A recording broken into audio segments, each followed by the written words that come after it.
Tonight's fight is the 11th championship match to be held in this very building. Now, let's move inside.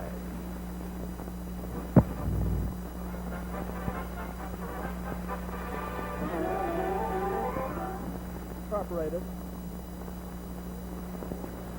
Promoted by Intercontinental Promotions Incorporated.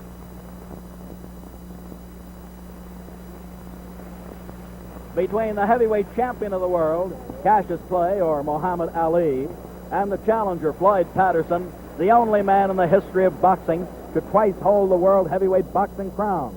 Coming to you live from the fabulous Convention Center in Las Vegas, Nevada. Yes, indeed, ladies and gentlemen, a real big one tonight. First two in the ring, gentleman Gene Delmont, who boxed 10 different world champions way back when. Gentleman Gene is now about 70 or 71 years of age, and our good friend Jackie Fields in there. There goes Eddie Fisher. The fans give him a good hand. Rocky Marciano is getting ready to climb into the ring. And then we see the march down the aisle. There's Gene Fulmer. There's Floyd Patterson coming down from his dressing room, going into the ring with a red robe, very confident, getting a good hand.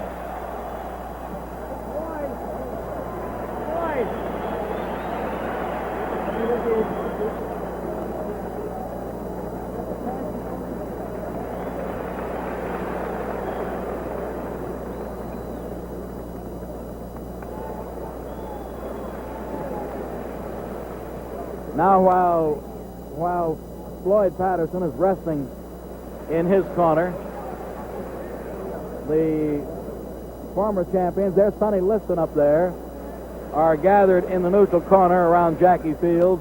We have our cameras on Floyd, and that's the idea, naturally. Harry Krause, who will be the referee, is climbing in the ring now. Krause, one-time outstanding welterweight and middleweight. There's Cassius Clay being roundly booed.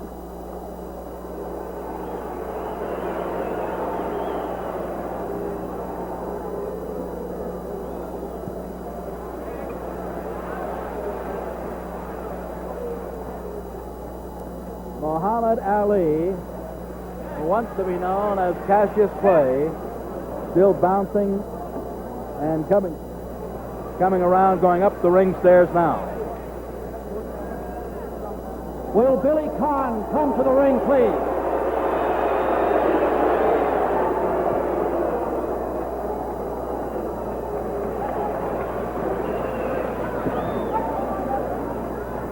Cassius Clay is to our left from our vantage point. Floyd Patterson to our right. And now let's go up to the ring. Ladies and gentlemen, will you kindly rise and remain standing as Eddie Fisher sings our national anthem.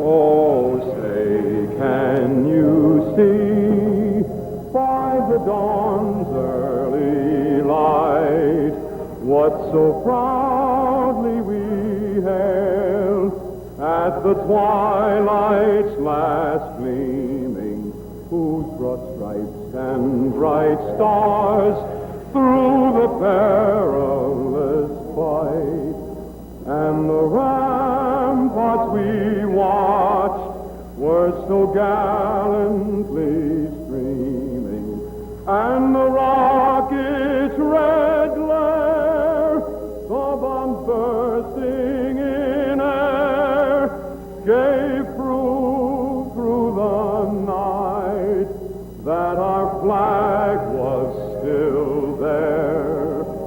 Oh, say does that star-spangled banner yet wave o'er the land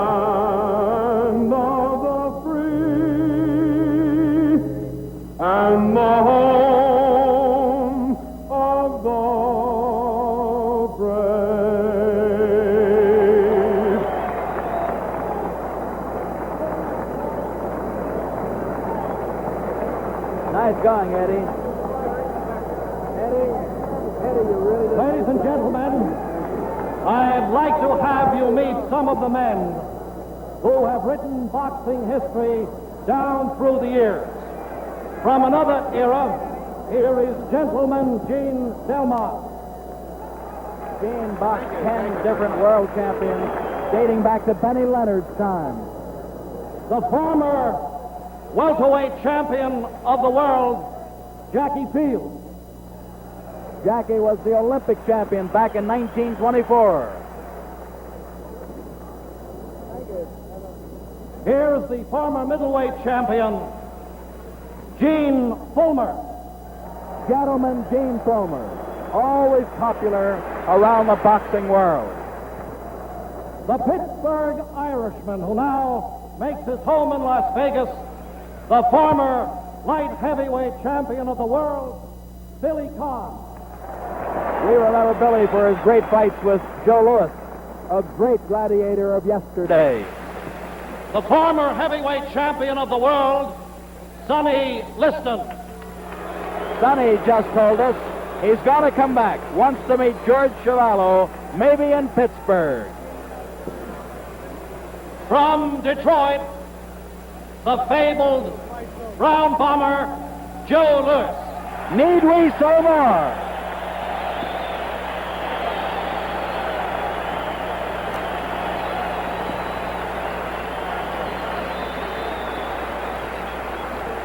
From Brockton, Massachusetts, the retired, undefeated heavyweight champion of the world, Rocky Marciano.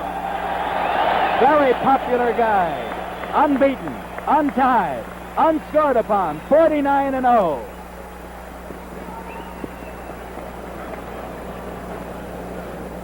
Now, Intercontinental Promotions Incorporated, Robert A. Nylon president, in conjunction with the Silver State Sport Club, Jack Doyle and Mel Greb, co-promoters, and Sports Vision Incorporated present 15 rounds of boxing for the heavyweight championship of the world, sanctioned by the Nevada State Athletic Commission, John Bud Traynor, Commissioner, James Deskin, Executive Secretary. The judges assigned here this evening are Harold Buck, Bill Stremmel, the timekeeper, Lou Pearl, knockdown timekeeper, Steve Romeo, the referee, Harry Krause. Physicians in attendance are, in the red corner, Dr. Donald Romeo, in the white corner, Harold Arkshaw. The principals, from New York City, wearing black trunks, weighing 196 3/4 pounds, the challenger, Floyd Patterson.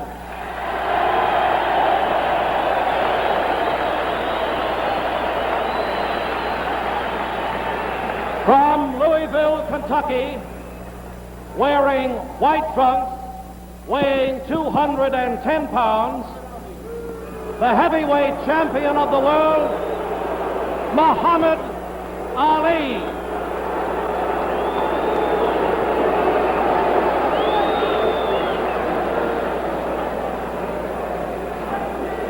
Both you boys received instructions earlier. The mandatory 8 count is effect. The 3 knockdown ruling has been waived. We're trying to pick up Harry Krause's words to both men. The remainder until I wave them out. On the inside, where one hand is tied up, I want you to break. I want you to step back and break clean. Are there any questions? Are there any questions? Step back. Shake hands if you're not fighting at the bell. Here you go, Ali. Shake hands. Wait, I'll see. Round 1, 15 rounds. World Heavyweight Championship.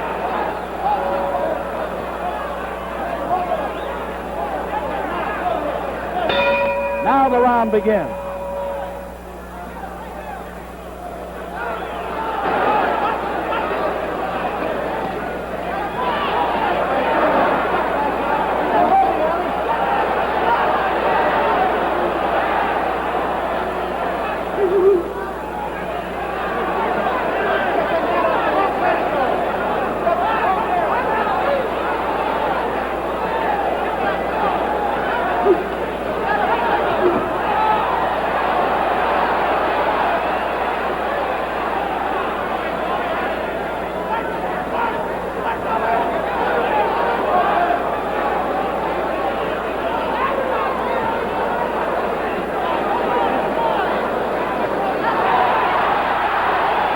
grazing left hook.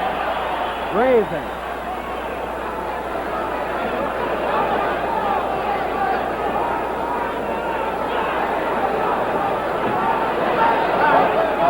In the first minute of this fight, Cassius Clay seems content to just move. Hands very low.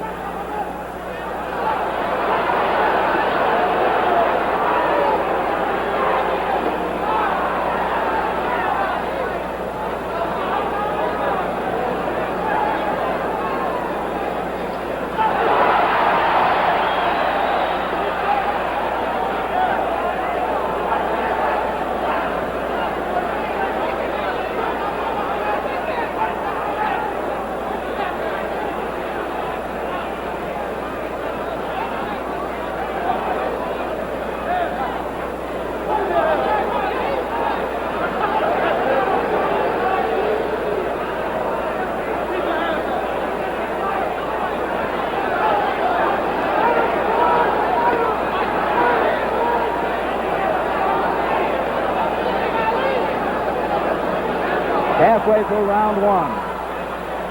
No, I was wrong on my timing. Only about 40 seconds left in the round. All right, cut up the center.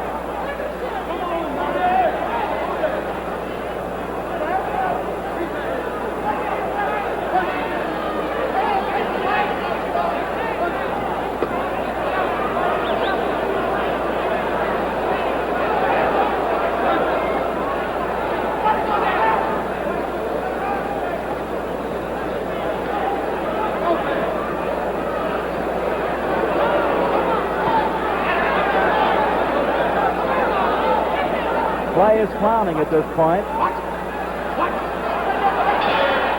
That's round one.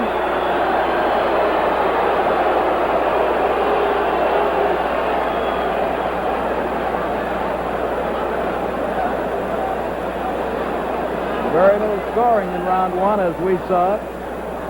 Muhammad Ali is talking with Angelo Dundee, his manager. Muhammad did very little punching, was content to play, was content to move.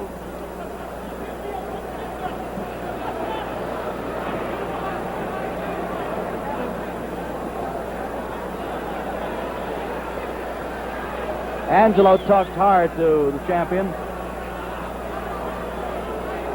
Clay is now talking to the crowd, to the $100 ringsiders.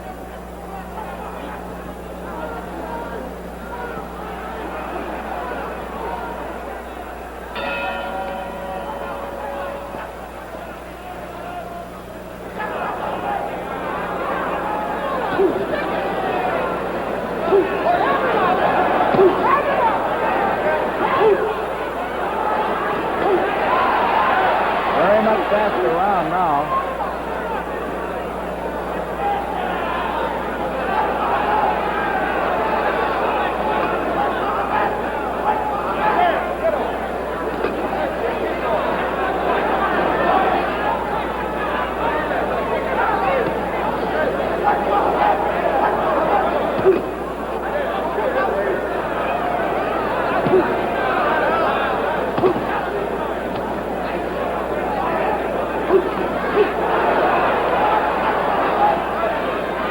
It's a matter of ring style.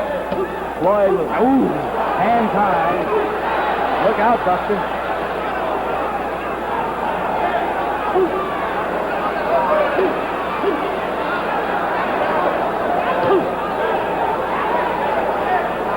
Clay is running all over the ring.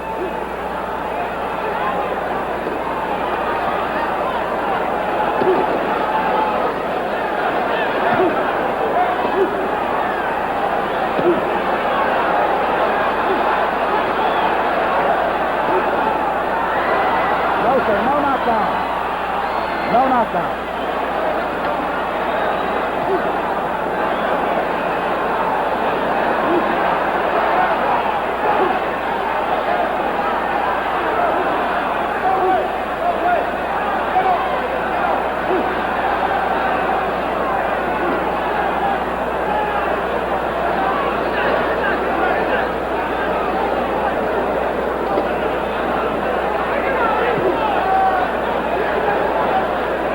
wants to unload or explode his left hook. He's got it cocked, ready to shoot all the time.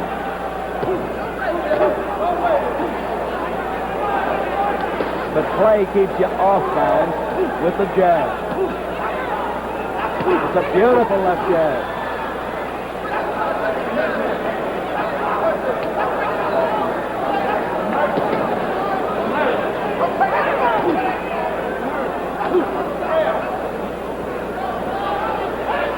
Half a minute to go in round 2.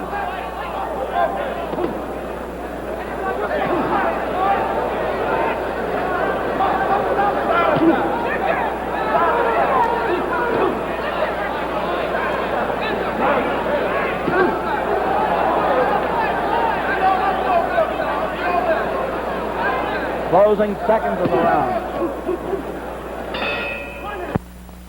Mac Tears' help seem to be running Cassius Clay. All ready for round 3.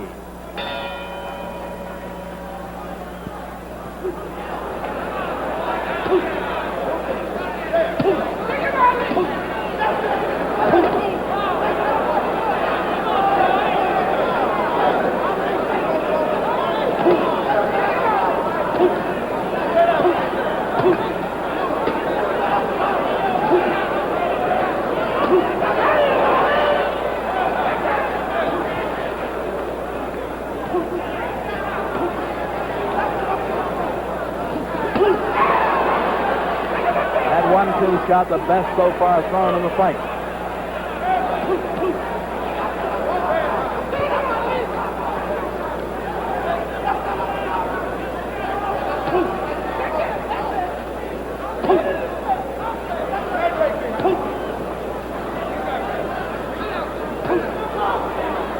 Beautiful left jab by Cassius Clay. And don't kid yourself, Floyd's not an easy target. 2 minutes to go in round 3.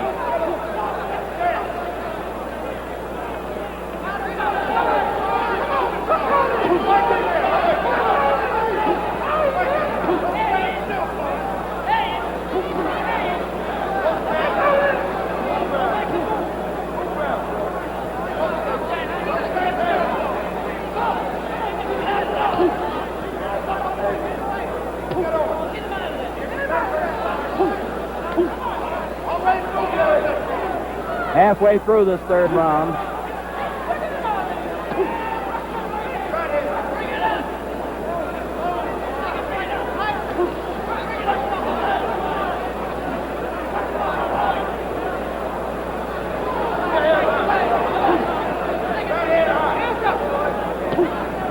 Minute to go in round 3. Floyd keeping his hands rather high. Wants to slip that left lead if he can and shoot that left hook. The left lead is hard to slip.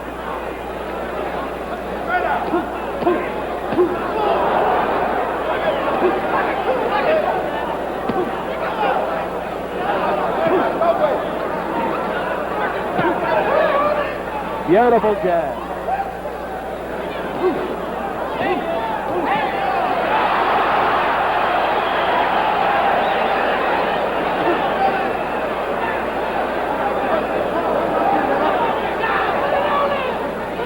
Only about 14, 15 seconds to go in this third round. Man, they're exchanging good left at times. Closing seconds.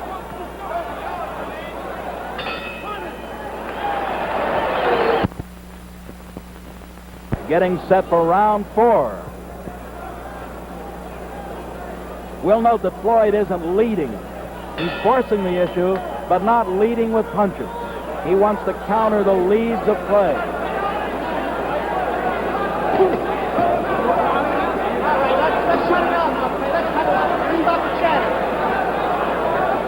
Harry Krause, the referee, just asked the fellas to keep punching. And he asked Clay to stop chattering. He wants Cassius to stop talking.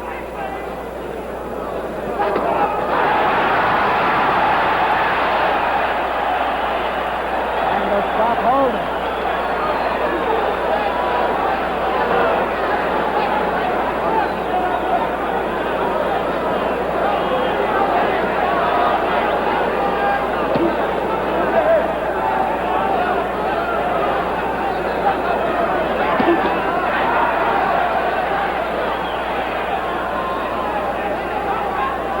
1 minute gone so far in round 4.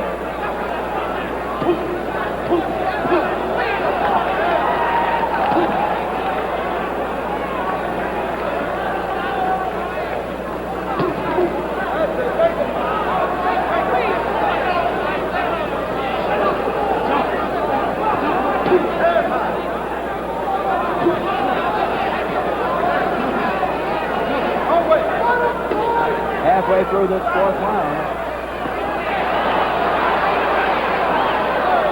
Clay is changing his style.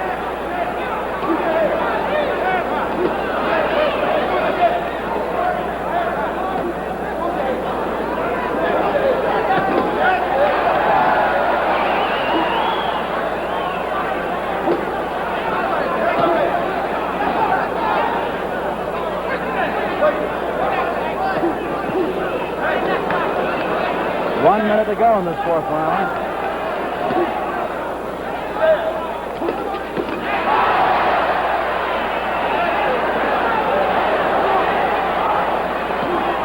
Clay's shaking no. I don't know why.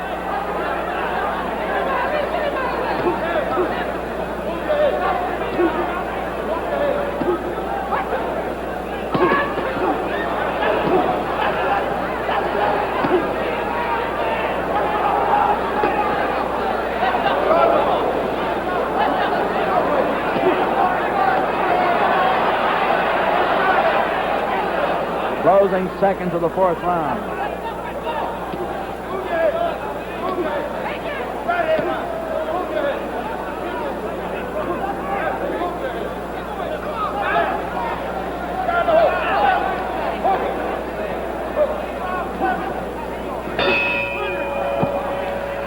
Now let's start the Reg Gutteridge of the London Evening News. Reg, you've covered many outstanding World Heavyweight Championship fights here in America. How does this look to you right now? Well, there's no doubt about it, Steve, that all the young people in our audiences will talk about this man as we did Jack Johnson. He's absolutely incredible. I think it's Jack Johnson and Tommy Burns all over again. He's playing cat and mouse with him, or possum, as you call it here. And it does seem as though Clay has prophesied exactly what he would do, that he would punish him severely. Patterson's feet seem to be gone. He just can't get any coordination going at all. At one time, he turned around there. He tried to throw a combination punch, but failed miserably. And those left jabs may seem as though they're only flicking, but they're hurting. They're piling up points, if nothing else, Reg. Reg Gutteridge of the London Evening News. Thank you, sir. And Reg just compared Cassius Clay with Jack Johnson, and that's a pretty good comparison.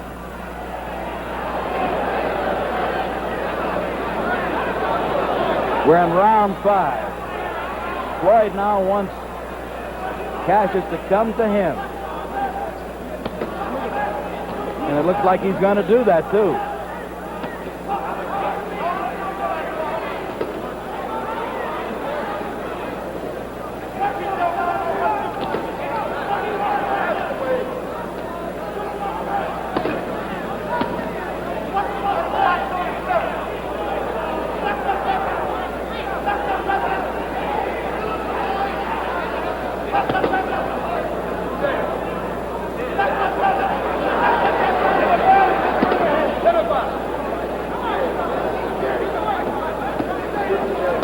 If you're concerned about the tail of the tape or the dimensions, Clay is 6'3" and a fraction, while Floyd is an even 6 feet tall. And in reach, the reach for Clay is 79 inches, 71 for Floyd.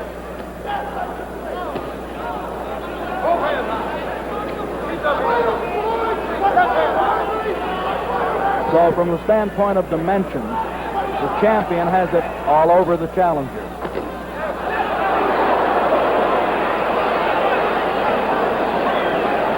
Floyd is asking Clay to come to him.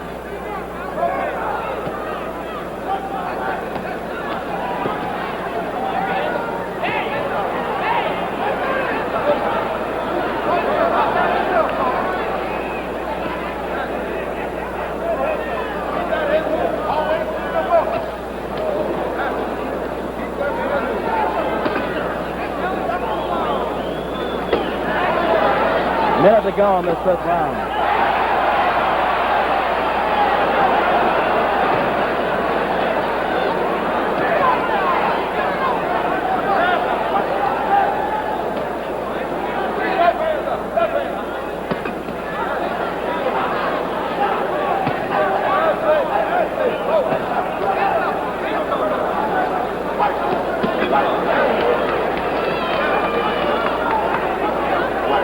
Seconds more in number 5.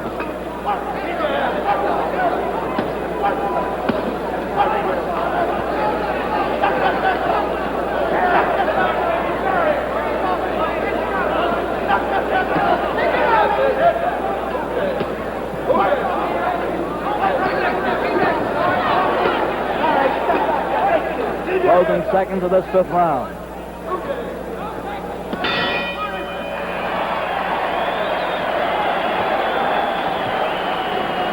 Well, I know we all score this one together. We're 1/3 in. We're going into round 6.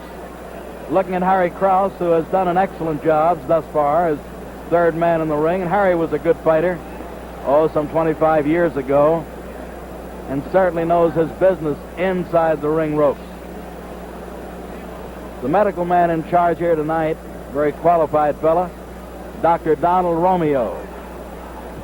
Now it's round 6. Looking into, with our close-up, our creepy peepee camera, into Floyd Patterson's corner. He looks good. A little problem around the nose, but seems to be okay.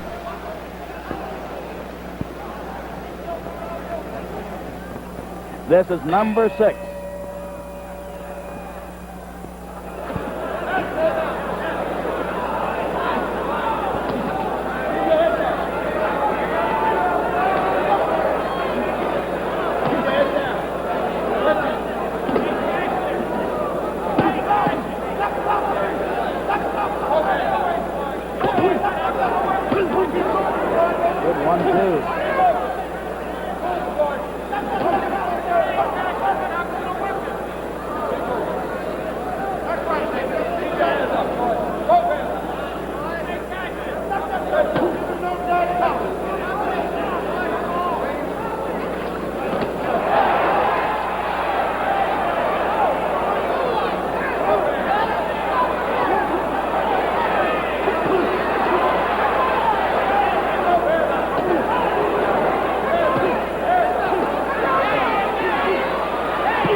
Big round for the champion. Very big.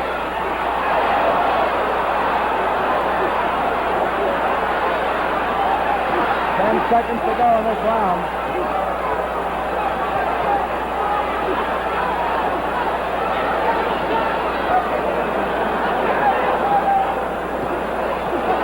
Down to his round.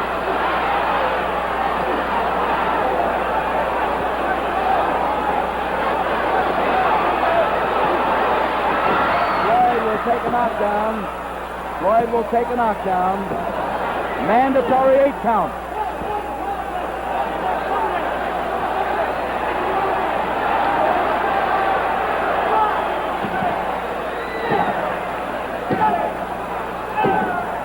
Mandatory 8.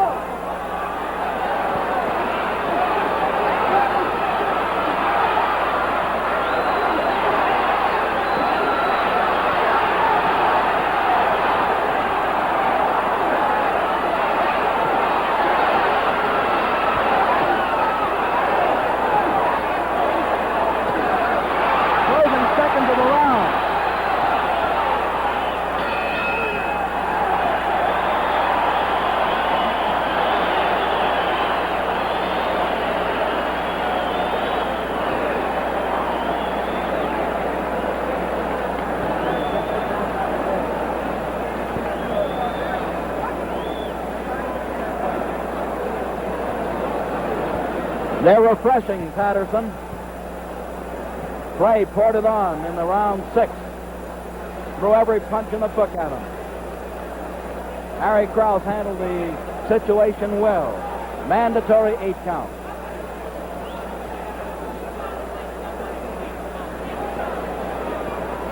We're still looking in at Floyd Patterson.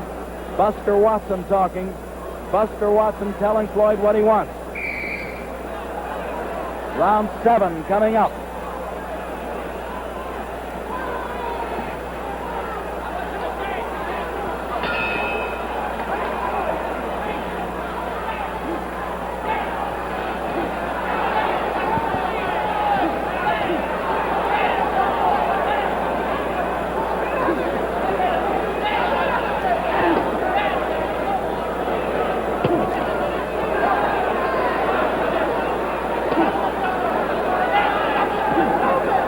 This fight is being beamed around the world by Sports Vision tonight.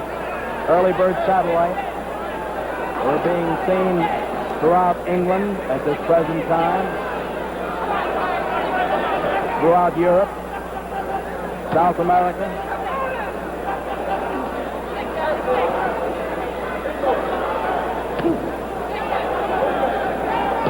And of course, we're being heard on ABC Radio. Our friends Chris Schenkel, Holly Cosell, Tommy Harmon, and Rocky Marciano are broadcasting this one on ABC.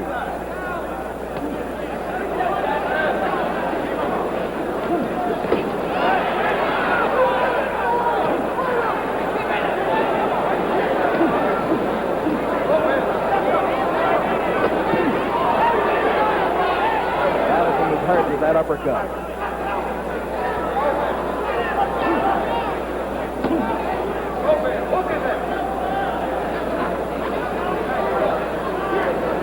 Floyd with a flat-footed stance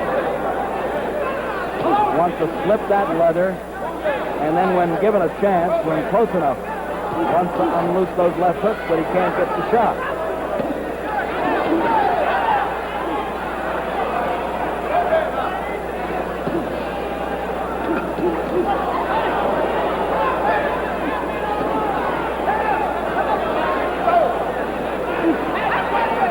Uppercuts are damaging Floyd. And the jabs are offsetting him.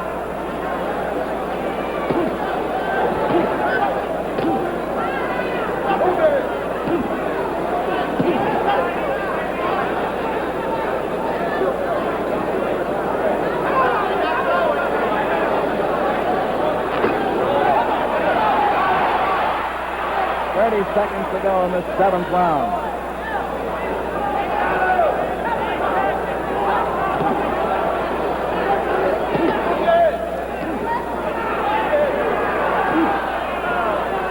Uppercut again doing the damage.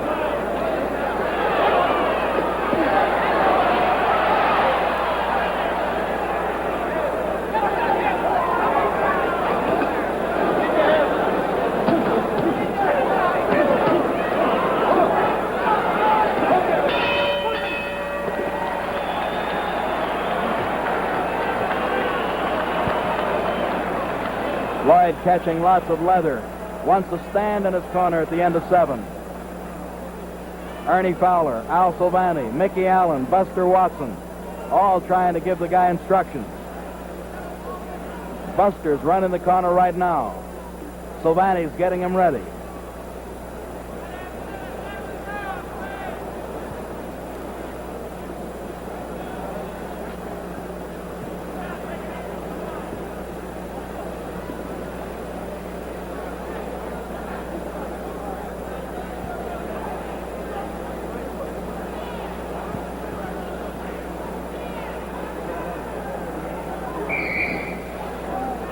Ten-second buzzer has sounded, seconds out. Ready now for round number 8.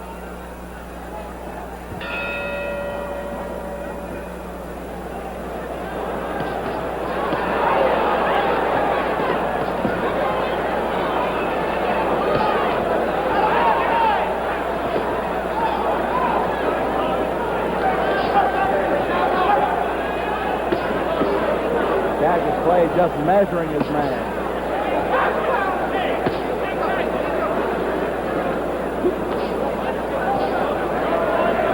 Floyd seemed to have had a cramp in his leg in between rounds.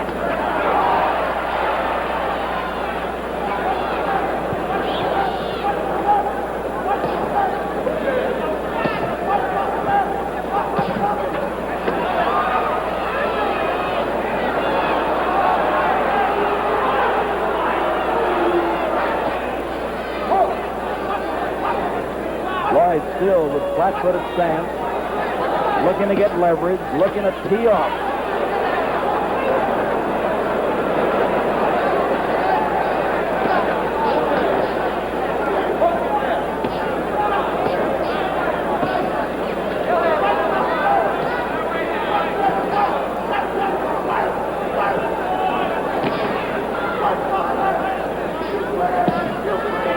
Clay with a beautiful left jab and left lead, aiming shots all around the head and all around the body.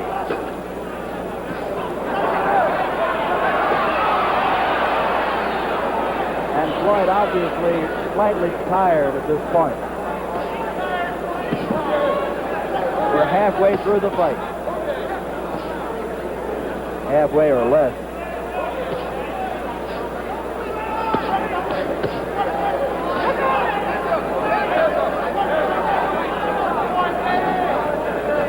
With a minute to go in round 8, you'll note how Clay seems to fight with hands down. Gives you a big target, but shoots leather from every angle.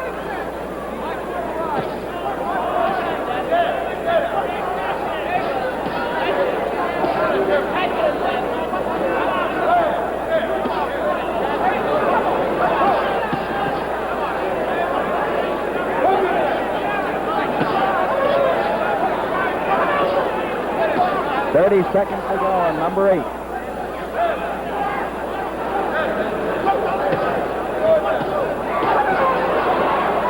Beautiful left lead, more than a left jab.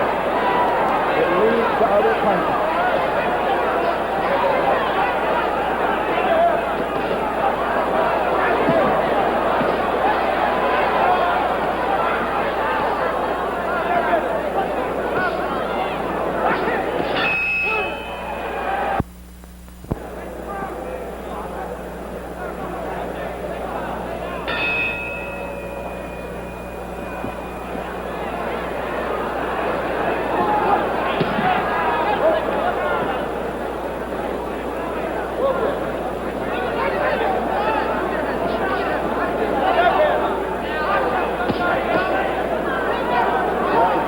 Okay in this 9th round.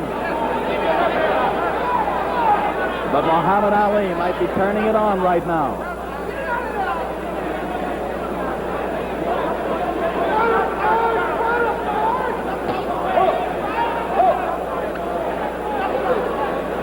Cassius Clay going right and then left, then in, then out. A very tough target to gauge.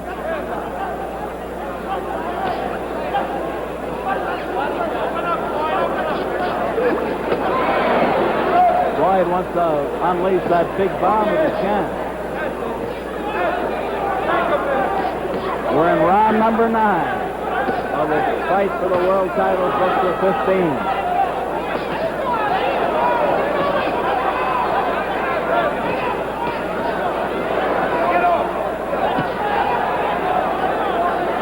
Floyd standing his ground, not leading, looking to counter if he gets a chance. I believe that it's Floyd's back that's been bothering him.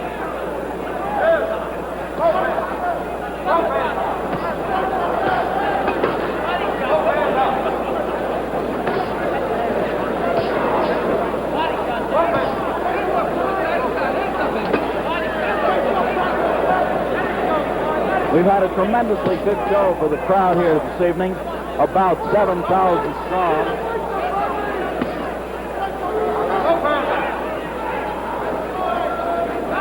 And the general manager for Intercontinental, Al Boland, put on an excellent show.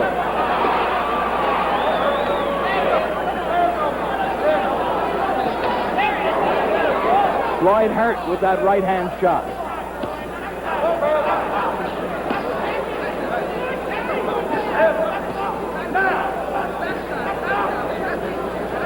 Buster Watson yelling instructions from Patterson's camp, but Floyd can't seem to get off. 30 seconds to go in this 9th round. Raising shot.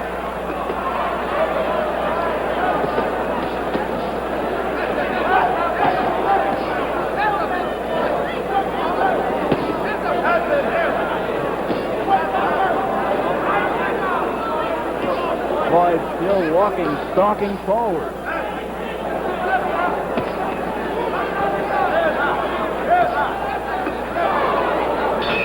That's the end of number 9.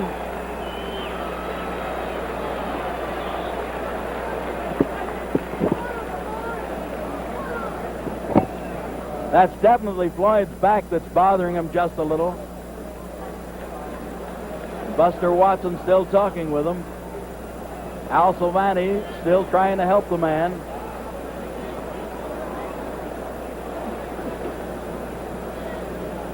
Nine rounds in the record book. 10th round coming up.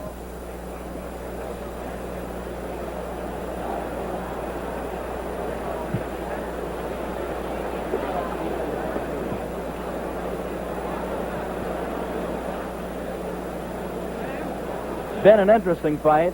Matter of ring style, as we pointed out early. Cassius Clay, the mover. Number 10. Well, did you think it would go this far?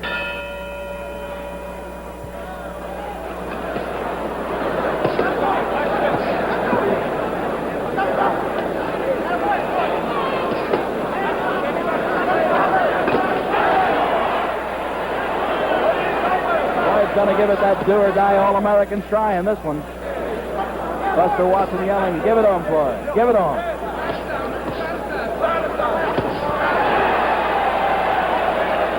This fellow's a fast puncher. This world champion can fight.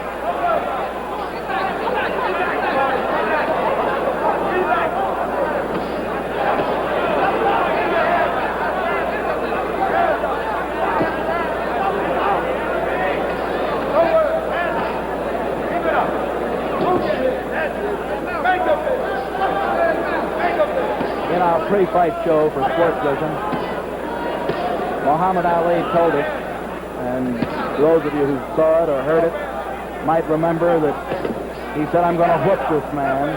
I'm going to punish him.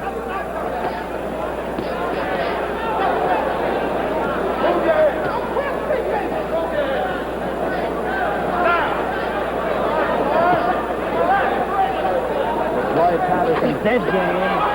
Still carries the big bomb. Still can hit a home run.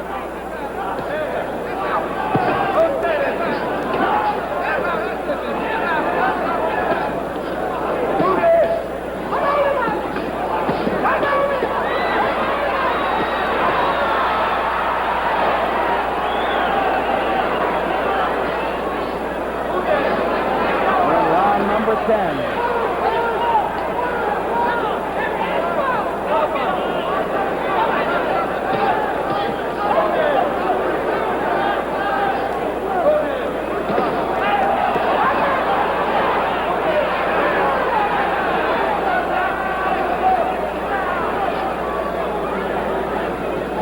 Floyd Patterson has all the courage in the world, all the gameness that a fist fighter can take in the ring with him.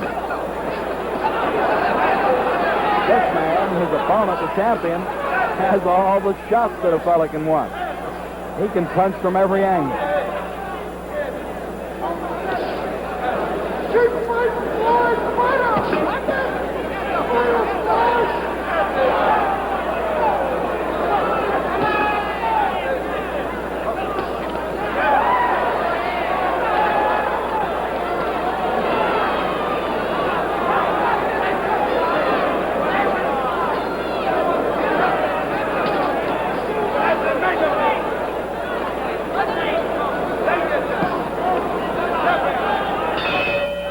The end of number 10.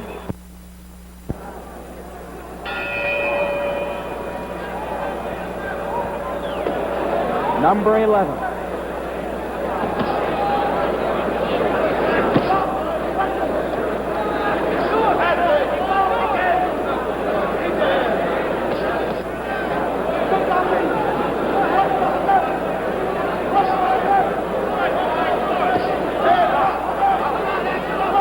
had 20 rounds thus far tonight, 10 in the semifinal, where Big Train Lincoln beat Babe Spencer. And now we're in the 11th of the World Championship fist fight.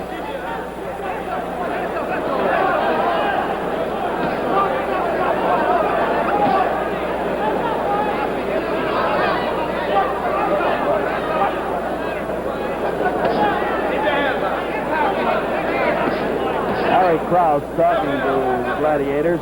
Oh, man.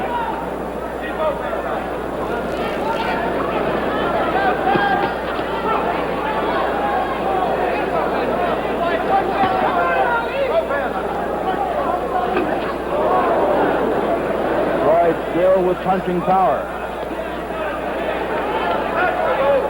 Floyd has lost only 4 times out of 48 fights. He's won 44 and dropped 4.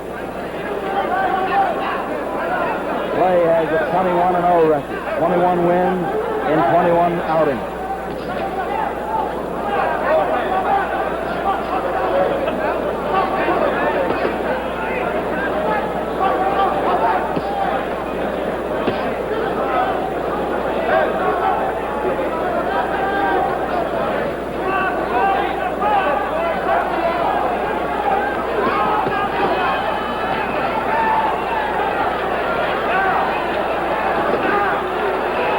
To go on number 11.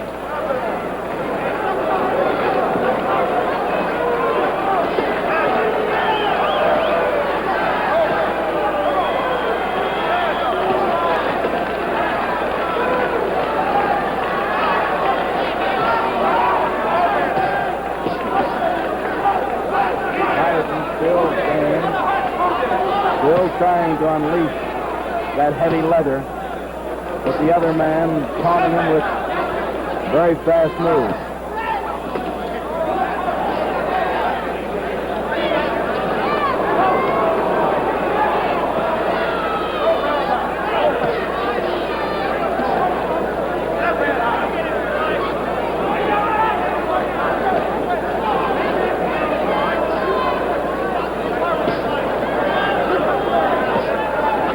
Closing seconds of number 11.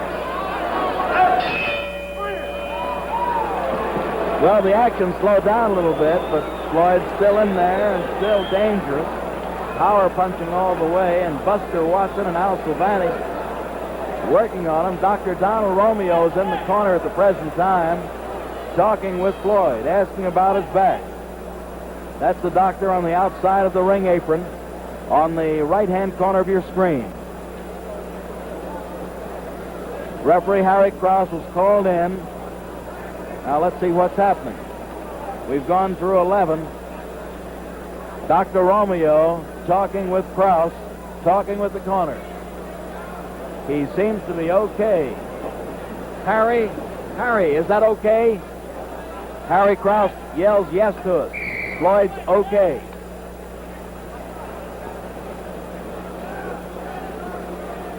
Number 12 coming up.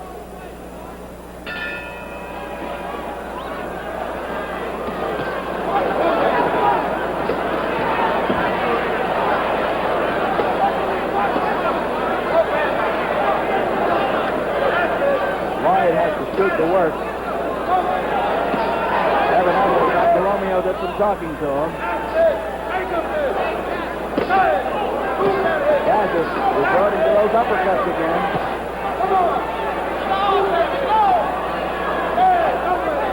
Buster Watson yelling, move in the floor.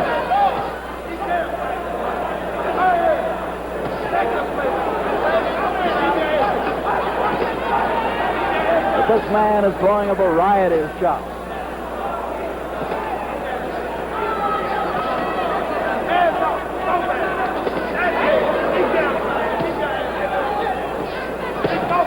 Wow, on the end of every shot, 3, 4 of them.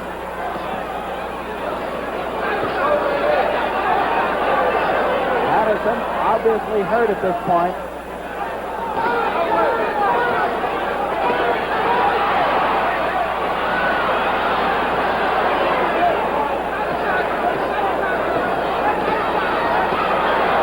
Beautiful punches by Cassius Clay, the world champion.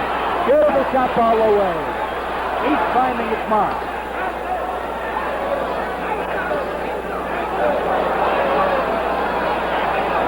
And round 12.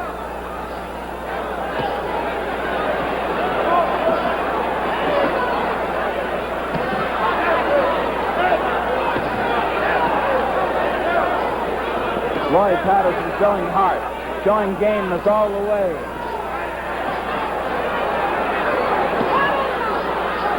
He's wobbling.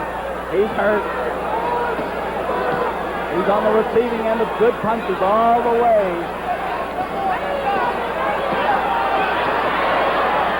What a marksman. A minute to go in number 12. What a marksman Cassius Clay is. I believe they're going to stop it.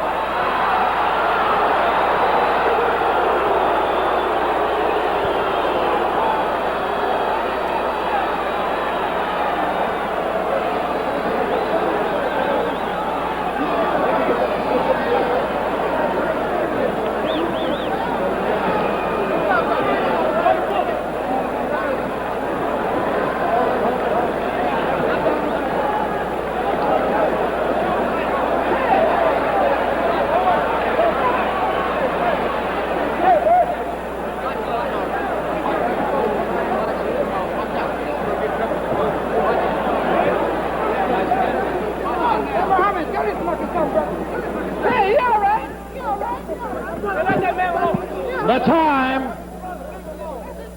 2 minutes and 18 seconds of the 12th round.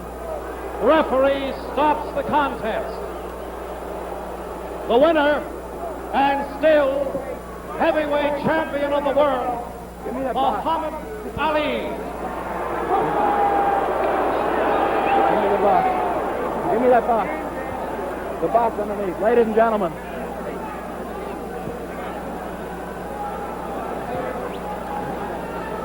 We'll have Muhammad Ali over in just a minute. Hey, Muhammad. Angelo. Officer, get Muhammad Ali over. Momentarily, we'll get him over for you. Let's see what we can do. Here's the world champion, Muhammad Ali. Champ, was it a tough fight? I have to say one thing for Floyd. I was doing my best. This I know. And I'm just so surprised that he could take so many punches.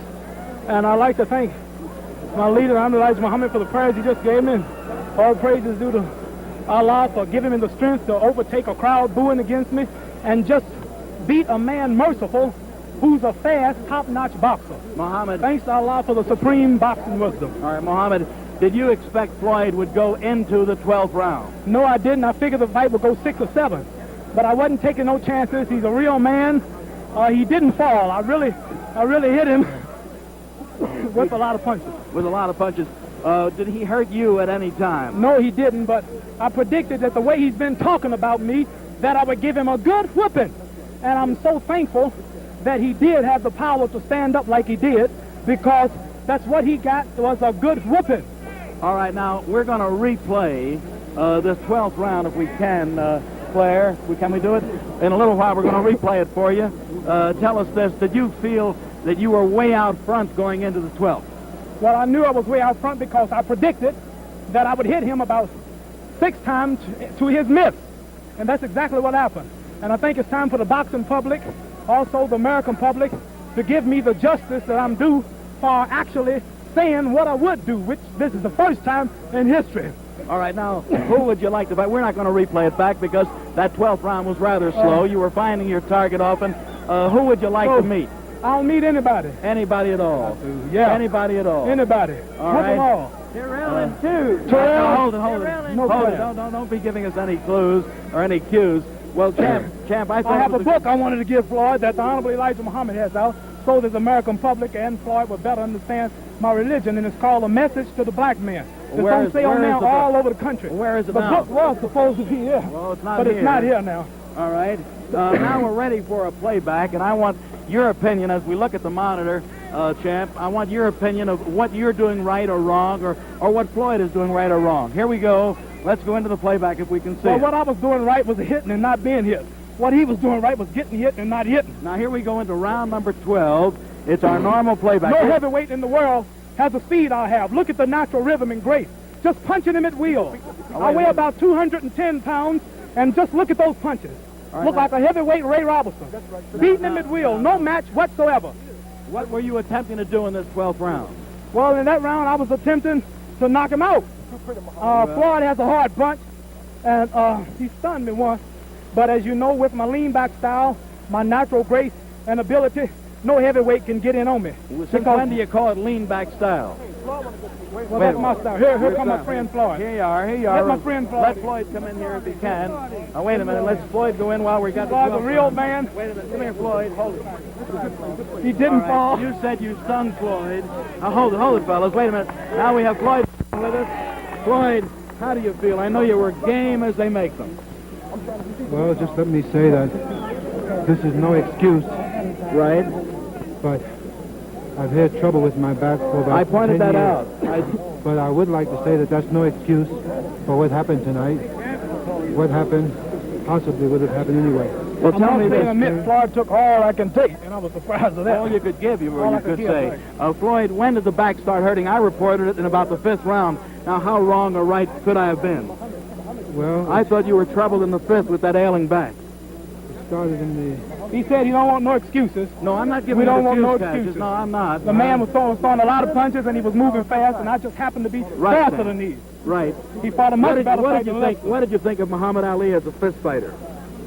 Well, it's no surprise to me, although I did think that I could beat him. I have stated publicly on many television stations as well as the press Yes. that Mr. Clay is an underrated fighter. The press don't give him credit. And as I said before, I am not ashamed. I don't want him. I want to say one thing to the public for Floyd. Go ahead, Muhammad. Floyd has his reasons for what he think and believes. Yes, But he I does. don't want the people downrating him, and I don't want the people looking down on him because he lost. No, he's After a all, great he fellow, said he was a trying two-time to. champion. He said he was trying to bring the title back to America, which I say it is in America because I pay about 90% of my money to Uncle Sam. So I consider the America having the title because they take all my taxes.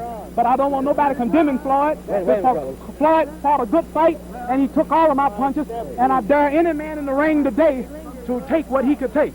Well, Floyd, any closing statement from you? Any Well- closing statement at all? With you? And if it was with not you? for my speed, I would have get in a lot of trouble. Floyd, any closing statement from you? You've been a great gladiator down through the years, in my opinion. Great, two-time champion, and a credit to your race and a credit to the American people. Well, my closing statement I would like to make to Mr. Clay. Ali, go ahead. Mr. Muhammad Ali. Muhammad Ali, yes. I would just like to say to him that, as I've stated many times before, he has a tremendous amount of ability. He has. He is very fast, with a tremendous left jab. And the people must remember Floyd has got just a little age on him, and in his prime, I would know I would have caught a lot of trouble. I don't know if I'll still be going at the age of 31. You must look at that, too. He's been in the ring a little You're while. both modest guys. The great world champion, Muhammad Ali, and a great contender, Floyd Patterson. Gentlemen, we thank you. Floyd just said, great fighter, Muhammad, and I want to thank you. And he's not saying it because you beat him. Muhammad, I want to congratulate you. You're a great fist fighter. Thank you, Steve. Thank you. You're welcome. Ladies and gentlemen, that's it from the ring here at the fabulous convention center where a capacity crowd watched a good fight go into round 12. Round 12 where Muhammad Ali retained his coveted crown, the World Heavyweight Championship. A deserving guy, a good fist fighter, and Floyd Patterson proves to us tonight that he is dead game. And this is Steve Ellis saying, I truly hope you enjoyed it. We here at Sports Vision enjoyed bringing it right to you around the world. And now we're going to just sign off with the fact that, well, good fight, and I know we had a lot of fun bringing it to you. Goodbye, everybody. Intercontinental Promotions Incorporated was the promoter of this heavyweight championship bout. This telecast has been a presentation of Sportsvision Incorporated upon exclusive rights granted by the promoters of this bout, Intercontinental Promotions Incorporated. Any copy or reproduction thereof by sound, picture, or any other device without the expressed written consent of Sportsvision Incorporated is prohibited.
last time I'd seen this newsreel was from the back row of the Last Gala Picture House, Paisley, July 1951, when the Neckings stopped to watch Randolph Tupp and the Leamington Licker hammer the fabulous Sugar Ray Robinson for the middleweight championship of the world.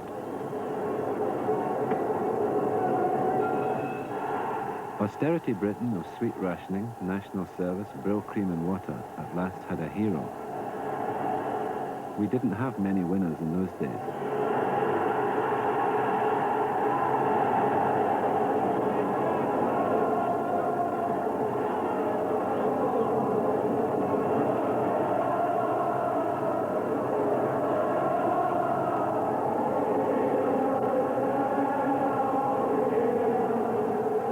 They'd been sounding me out about writing a script for a film of the Turpin story. They didn't quite know what the story was, but that's why they needed a writer. And I was old enough to remember it all, wasn't I? Turpin's life certainly had all the ingredients.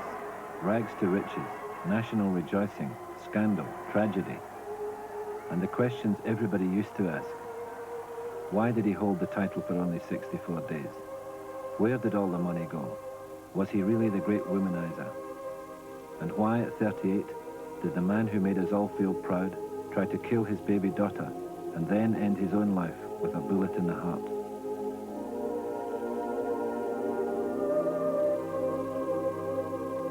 One man had already tried to tell the truth about Turpin, local journalist Jack Butley. How much success did he have? Maybe some people who I approached, they were feeling a bit guilty, or maybe thinking they were going to have the finger of suspicion pointed at them, because it was an open secret that Turpin was exploited. He earned so much money, in fact, a staggering amount of money during his career, and he ended a broken man. So when someone comes along and says, look, I want to tell the story of Randolph Turpin, these people are thinking, well, you know, he's going to say I did this. I mean, maybe the family had nothing to worry about. Maybe his associates had nothing to worry about, but they didn't want to risk it. And in fact, when I went to visit one person, who I'm not going to name, but I was told, without missing any words, that if that book came out, I'd be dead. He told me that if that book was published, it would be a widow who would be drawing the royalties. Hoping that time would have mellowed all those long-ago emotions, and armed with a second-class ticket and a few old cuttings, I set off into the very heart of England to see if I could come up with at least some of the answers.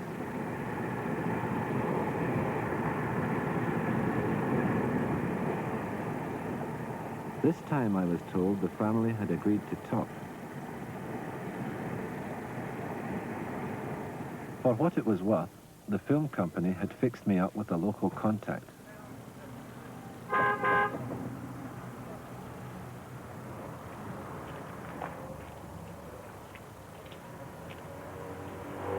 Mr. Mancini? Mosh. Morris Mancini, known as Mosh, former lightweight boxer, now with his own garage business, Turpin's boyhood pal. Get in the back. Inseparable in their early lives, together they had dated girls, boxed as amateurs and professionals, and joined the Navy. It was with Mosh that Turpin spent his last night alive. He took me to Wathen Road in a Warwick housing estate where they first met and mastered the rough and tumble life of streets like these in the 30s. This is my mother's house on the left-hand side. Still living, 83-year-old. We're approaching Randolph's house, which is on the right-hand side. I'll have to park on the left, I can see.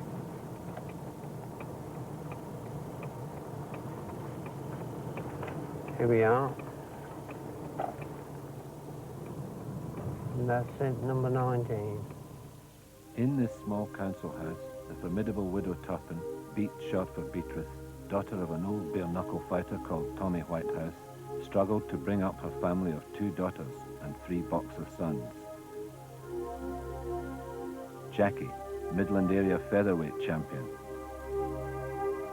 Dick, British and Empire middleweight champion, first black boxer allowed to fight for a British title. Baby Randolph, middleweight champion of the world, childhood nickname Licker. This fearsome trio were christened the Dark Threats to British White Hopes.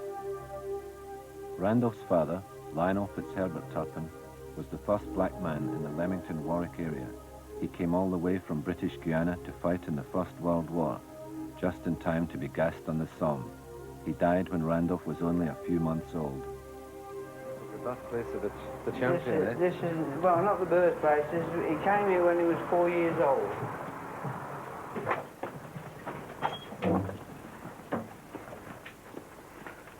This is the place where I first sparred with Randolph in this area. There used to be a dustbin stood there, the rain drain behind you, and I remember the first time I put the gloves on, I took one charge at Randolph, knocked him over the dustbin. He got up, the next minute I was sat in the rain drain. And that was our first attempt at anything together. This used to be our board, where I used to stand here while he threw knives around me. I'd stand on here with the door, and he would throw knives around me. We had a bayonet, and I sharpened it to a point. And one day, my head must have been laid here. And he threw the bayonet as it was coming towards my head. I ducked, and it landed right where my forehead had been.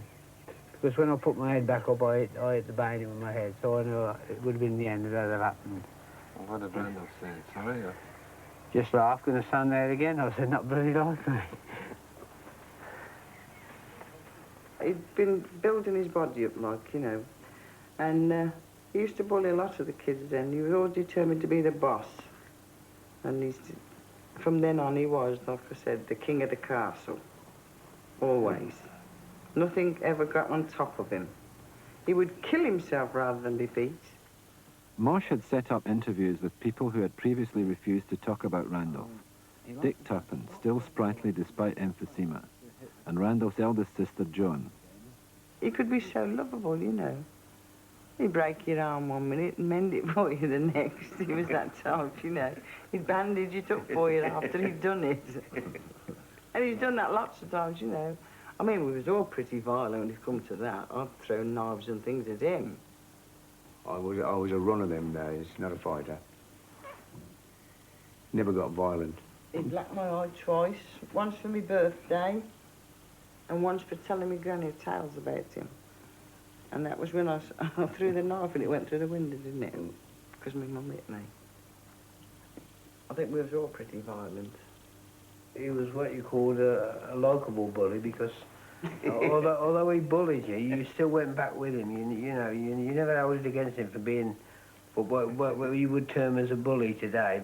He was just the boss of the gang, and that was it, wasn't it? He was a bully. You wouldn't change your mind about that because he was. If you didn't do what he wanted you to do, he'd clamp you for it. Screw up to my mother if you hit him back. So you'd get another clamp, wouldn't you? And if you done anything he didn't like, he always used to come in and smash all my doors, didn't he? He used to have some little black celluloid doors. And if you didn't do what he wanted you to do, he used to put his foot on them and break them. Kath, second youngest of the family. Mosh said she was most like Randolph in temperament. Others said if she'd been a boy, she would have been world champion. Were you proud of Randolph when he became champion? Oh, I was proud of him before that. I used to love it when he used to bring his cups home. And he used to let me have the privilege of cleaning them for him, you know. But did you actually dislike him? Oh, no. No, not really. Why not? Oh, I don't know. He's my brother, isn't he? But he was a terrible bully by the sound of it. He was. But I don't think I'd have had him anyway else. At 12, Randolph officially took up boxing with the Leamington Boys Club. Since the age of 8, he'd fought numerous exhibition bouts in professional halls with brother Jackie, an act called Alexander and Moses. At the Boys Club, set up by local police to keep boys off the streets, Randolph quickly emerged as the star. The man who handled him then was Boys Club trainer Ron Stefani. What did you teach him in the way of boxing? If I remember rightly, it was a left hook to the body and then to the chin over the top. Yeah. But he didn't need a lot of teaching. It just seemed to come natural to him. And when he went in the fight, he didn't have to manoeuvre around for openings. They just seemed to be there, and as soon as they were there, bang, they'd gone. From the start, boxing seemed to take over Randolph's life.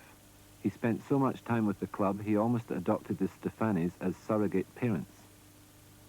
He was very nice. I mean, if you sat down to the table, he'd stand behind you and draw the chair out for me to sit on. And that surprised me rather, you know, because I thought, well, he wouldn't even know that sort of thing, but he did. When we used to go, you see, Randolph was quite young. No matter where we fought, everybody wanted him on the bill. It was such a pleasure to watch. And, that, you know, everybody went for that sensational knockout all the time, which he was giving them all over the country as a boy. With a strong smell of money in the air, professional managers soon came sniffing around. Turpin then gave an early example of his obstinate refusal to take advice from people who thought he trusted them. Were you happy to see him as a professional? No, well, we wanted him to go with, I think it was Major Royal from Eccleston, Maine. He would have him educated, send him to elocution lessons and that, and invest all his money for him. But he said to me, you wasn't with you in then when he said, oh no, Backstreet's me and Backstreet's I want to remain. Well, Johnny Greaves and them was there. And that was it.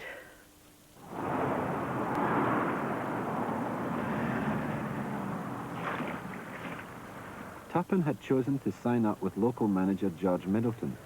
For years, Middleton stonewalled attempts by journalists to get him to talk. But this time, Mosh was pulling the strings.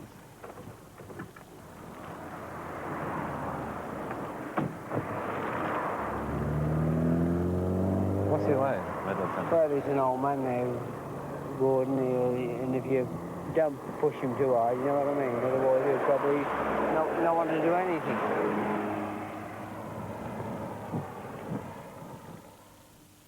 George Middleton sold newspapers to Randall's father, former street bookie, factory worker, greengrocer.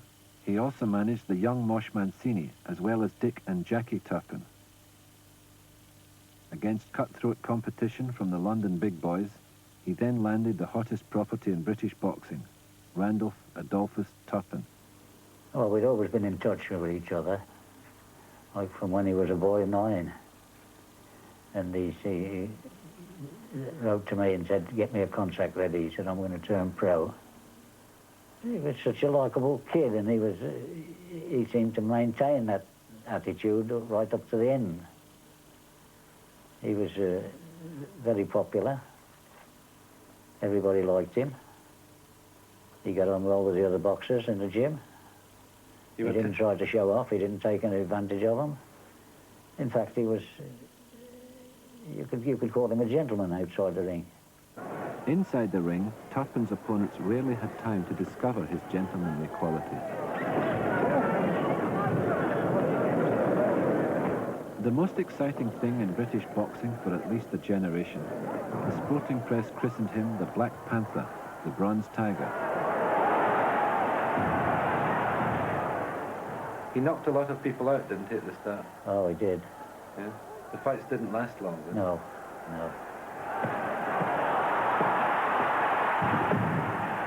He won his first 15 professional fights, 6 by knockout.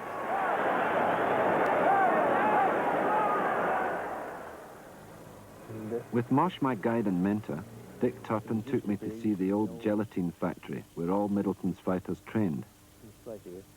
Today it's a workshop for repairing beer cooling equipment. This used to be the old gym then. Used to come along here, along to the end here, and just through there used to be those big vats of, you know, where they had the hot water from. They used to melt the gelatine down, and just here was the end of this part of the ring, and here the gym started just here. From here to there, yeah. three times further back, we had a full-size ring. And then from there up to here was punch balls, speed balls, punch bags.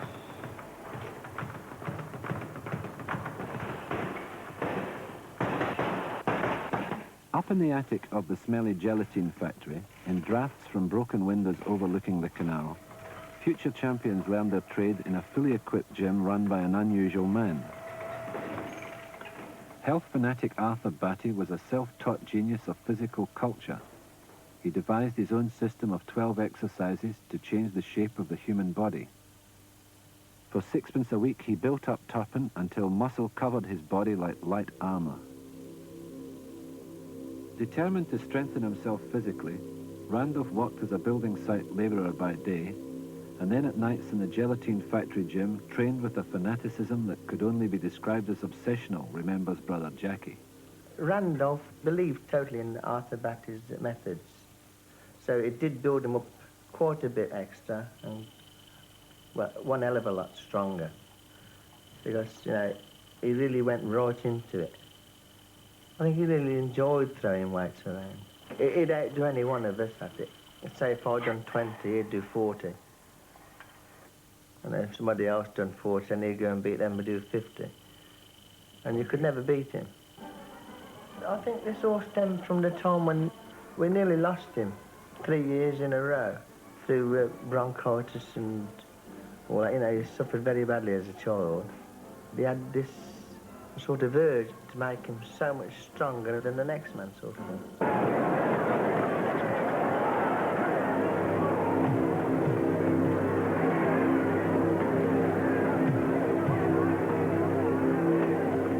By 1951, he was European middleweight champion. Here he disposes of Jan de Bruyn.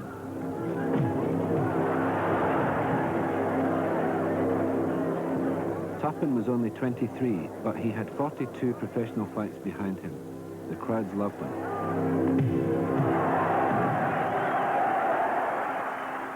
In the 50s, Jack Solomons more or less controlled British boxing.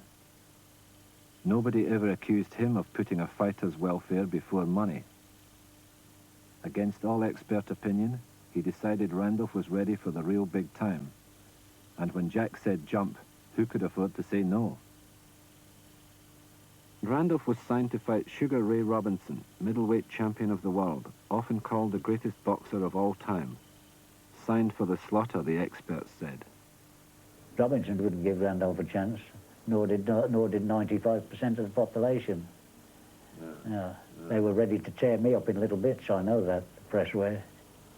They'd got a script already done, because they thought he was a superstar.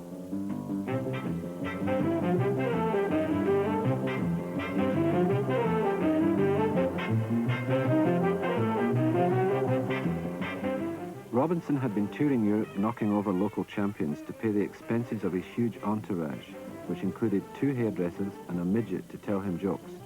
They needed 15 rooms in the best hotels. The stylish Robinson travelled everywhere in his pink Cadillac.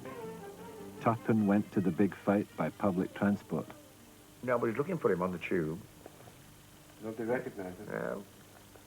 Well, Randolph wouldn't travel on the tube. He's boxing Sugar Ray for the world title. He wouldn't travel on the tube.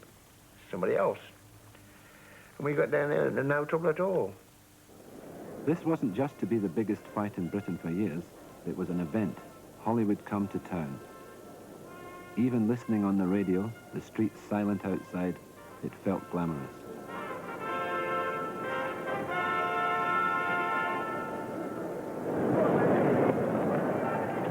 People had paid big money to see an immortal in action. Turpin was there to put up the usual gallant Britisher's losing performance. From the start, he behaved in a most un-British way. He went out to win. Every move Robinson made, he made a move, not a counter move, but exactly the same. If Robinson came down, he came down with him. And when Robinson came up, he stayed down and moved in on him. And these sort of things, I think they expect him to back off and try to cover up all the time, but he did just the opposite.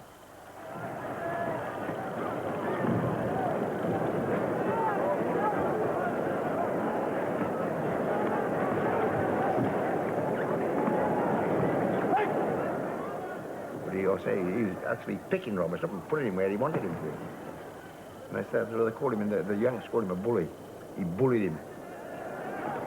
In round 7, Turpin's punching power opened a cut above Robinson's eye. By round 10, the greatest fighter of all time was facing defeat at the hands of the unknown local boy. At the 14th round, I jumped up to the corner and I said to Randolph, I said, now, take things steady. I said, watch what you're doing. Keep running backwards.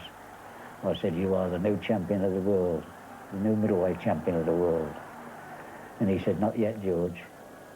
So we've got one more round to go. Well, whatever happens, the English boy's got a grandstand finish.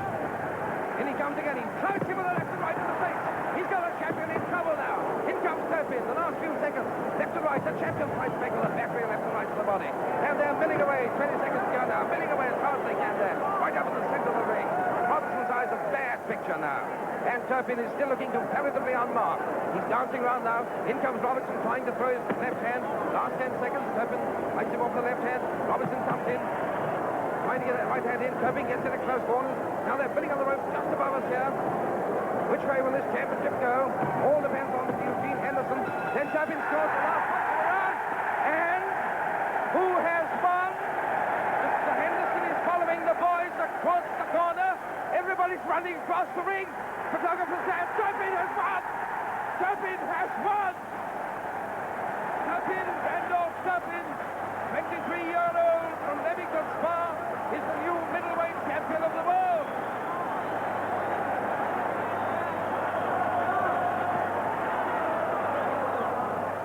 "34 years later, it still brings on more emotion than might be considered decent. The legend had been beaten. Britain, grey, self-defeatist, almost bankrupt from the war, had a national hero, a winner.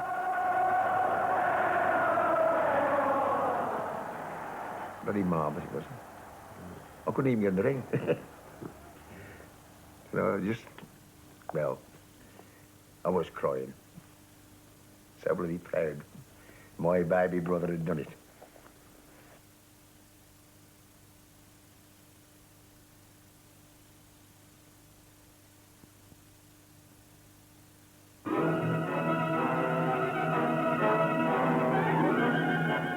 Seated between the mayors of Leamington Spa and Warwick, Randolph Turpin makes a gladiator's triumphal entry into his hometown.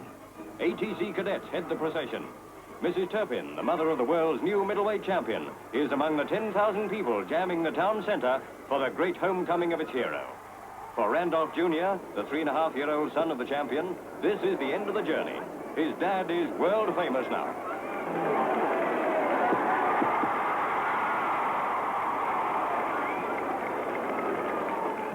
This is the reward that comes to a young fighter who two-fisted his way to fame. 15 victory rounds in the ring with Sugar Ray Robinson had nothing on this. Flanked by Alderman Davidson, Mayor of Leamington, and the Earl of Warwick, Randy meets his admiring public with that modesty and diffidence of the really great. It was a great fight on Tuesday, and I'm naturally very proud to bring the honour of the middleweight championship of the world back to England and Warwickshire. I must tell you how grateful I am to my manager, my trainer, my family and many others who have helped me so much throughout my career.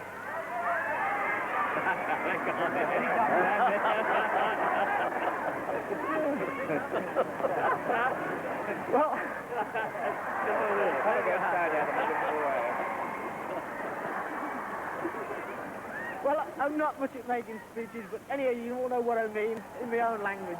Thanks a million. It took us 60 years to regain the world title. Britain thanks the man who recaptured the glories of the straight British left. Looking back, those blinding moments of triumph in the Earl's Court ring might have been the start of Turpin's troubles. Did Wathen Road and the Boys' Club and the Gelatine Factory attic prepare him for the role of national hero? Royal Leamington Spa has no statue to Randolph Turpin, its most famous son. Why not? Because he was a half-caste in the vulgar sport of professional boxing? Or didn't he conform to the town's image of itself, the very heart of middle-class England? Turpin's memorial is tucked away in the town hall's gallery of sepia-tinted worthies.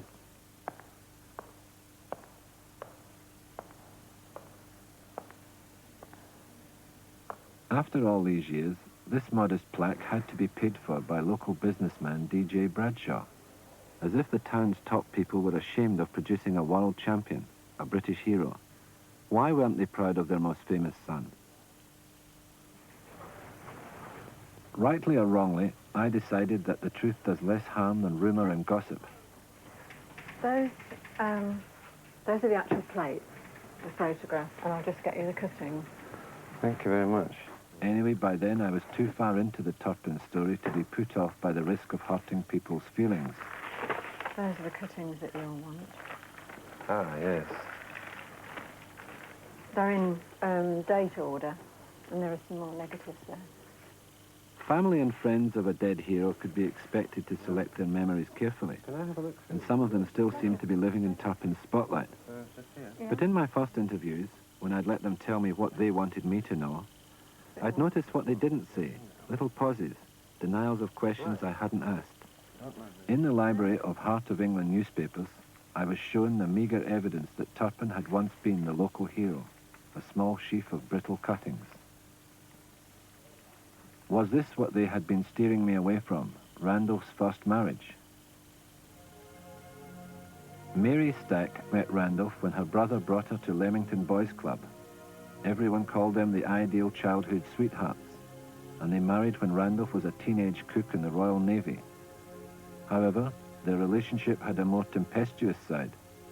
During their courtship, the 18-year-old Randolph swallowed disinfectant in what some say was an early attempt at suicide. Certainly the fairy tale romance ended with Mary alleging extreme violence by Randolph.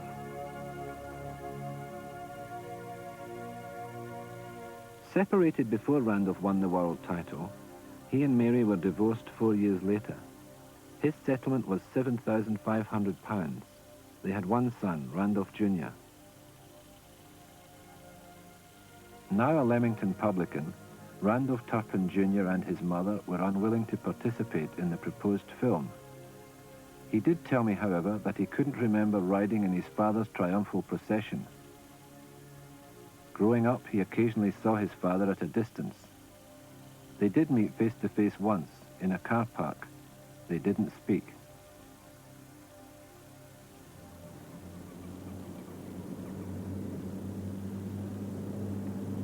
Success had changed Turpin's identification with the backstreets and given him a taste of power. For the Robinson fight, he found a better training headquarters than the gelatine factory. Greich Castle is a 19th century folly near Abergele in North Wales. Given no option but agree to the move, George Middleton, his manager, thought it might offer Randolph less temptation than the bright lights of Leamington, a decision he was later to regret. A place to go for the whole family, the castle was run as part stately home, part fun palace by former advertising man Leslie T. Saltz. Saltz had a flair for exploitation. To bring in the crowds, he would try anything. Welsh choirs, a miniature railway, monkeys, holiday flatlets, restaurants, a chamber of horrors, a concert organ.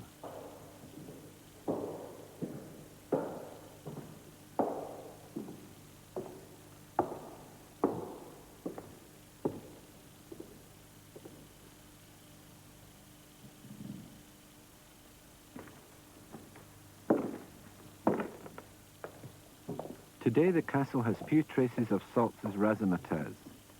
Rain drips through a ceiling. Plaster peels off the walls. Your feet can feel the chill coming up through the floorboards.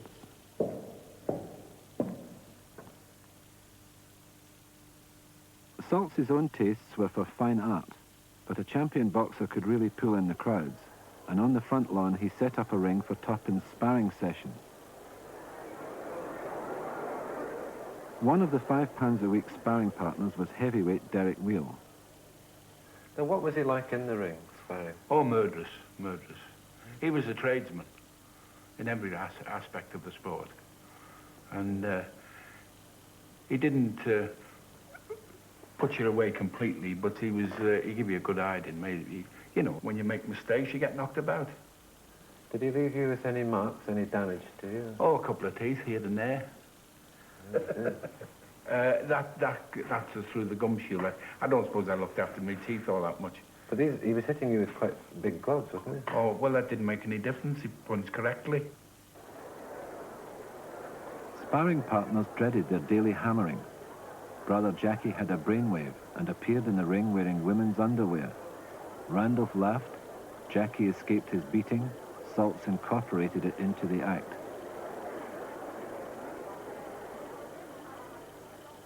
It took a long time to track down Leslie T. Salts. I found him living in an elegant home beside the Royal Hoylake Golf Course in the Wirral. Since his days at the castle, he has acquired a title, Count Zedvit Salts. How shall I address you? Count.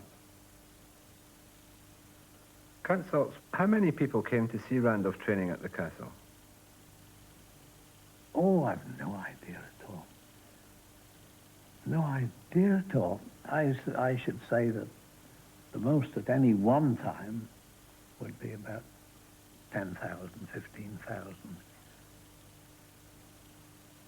That was just after his winning the title. They wanted to see this wonder boy. Would you say there was much of a profit in having Randolph there? Well, I would rather have him there than not there, because for obvious reason, but it's the summer, and we have had up to 28,000 people in one day for having nobody here but paintings and things like that, which are connected with Wales. But I would rather have him than not have him, because he obviously was a great attraction. But we never counted anything. We never counted anything. So there was no arrangement to pay him? Oh, no. Oh, no.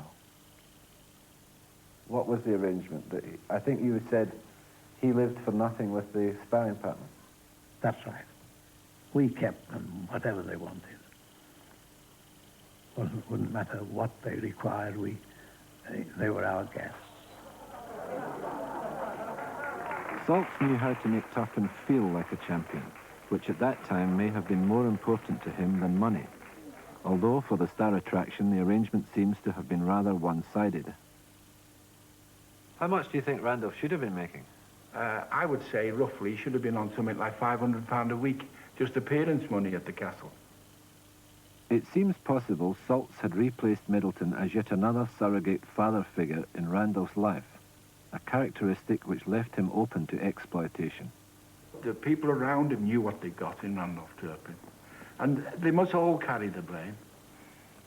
Whoever was involved with him must carry the blame, because he was, as we would say, he was the jewel in the crown. He was a money earner from the word go. Whatever he touched in those years, he was the Messiah. He couldn't go wrong. He was signing autographs by the thousand.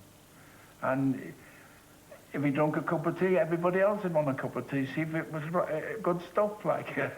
But, you know, this was it. I mean, everybody was getting a meal on him. In the jockeying around Turpin for control of the money he could generate, the splendid visions offered by Salts outweighed the down-to-earth realities George Middleton dealt in. Far from being disillusioned by the smooth-talking showman's financial philosophy, Turpin made Salts his business manager. Why did George Middleton allow this to happen? Well, let's say that Mr. Salts talked him into it, I think, of becoming a business manager. And Randolph stood for it, what Randolph said we had to do. You weren't the boss with Randolph. Nobody was the boss. With the Turpins, Dick, Randolph, Jackie, you could advise them. They'd listen to you. But you couldn't tell them that they'd got to do this and they'd got to do that. You couldn't pick the friends for them. No way could you pick their friends. They made their own friends. Only 2 months after becoming world champion, Turpin was off to New York for his second fight with Sugar Ray Robinson.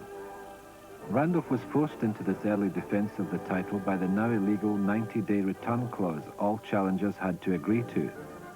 He now had his own champion's entourage. Too soon or not, Randolph himself was quietly confident.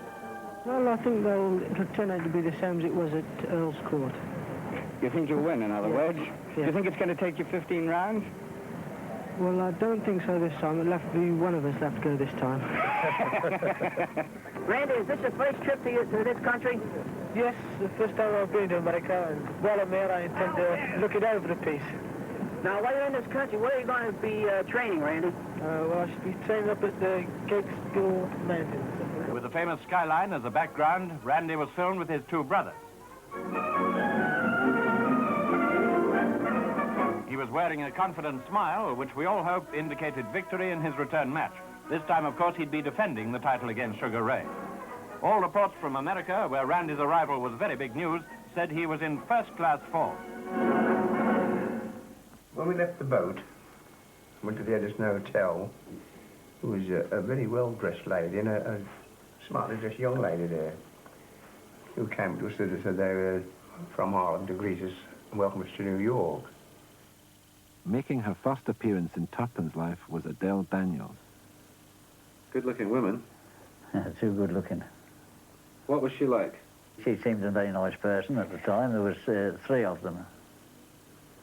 Invited us to a breakfast party. Randolph wanted to go, so we all went. He took to it, I think, and it just carried on from there. While Randolph was enjoying the fruits of fame, promoter Jack Solomons was consolidating his business contacts. In a newspaper article, he revealed that getting fights for British boxers in America involved paying a slice of the purse to the mafia that controlled American boxing. Jolly Jack took this as part of the game. Salts, the English gentleman, had his eyes opened by some of the Wheeler dealing. I only went there to advise him if there was anything going wrong. And when I got there, I found, as soon as I started to put things to his manager and Solomon, they said, oh, you know, this is nothing to do with you, this is management. And so they took over with the Americans, and the Americans were like that with Solomon, completely. They didn't fall out because they were prepared to do anything. Anything at all, as long as they got what they wanted. Ooh. Very tough people. Were you threatened?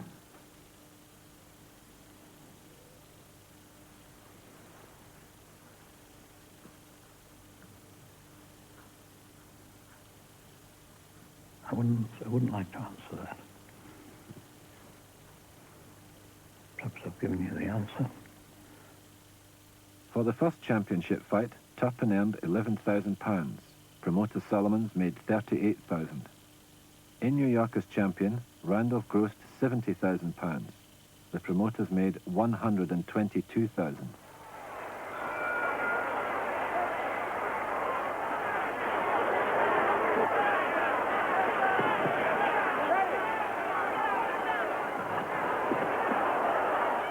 Nobody accused Robinson of taking the second fight lightly, but from the start Turpin was more than holding his own.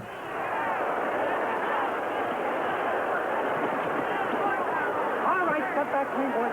Clean, right, clean. You two, Randy, clean, boys.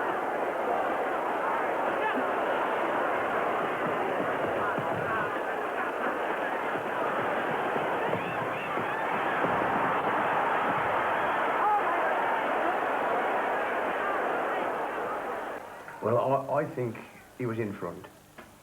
He was winning. I wouldn't say he was winning easily, but he was in front.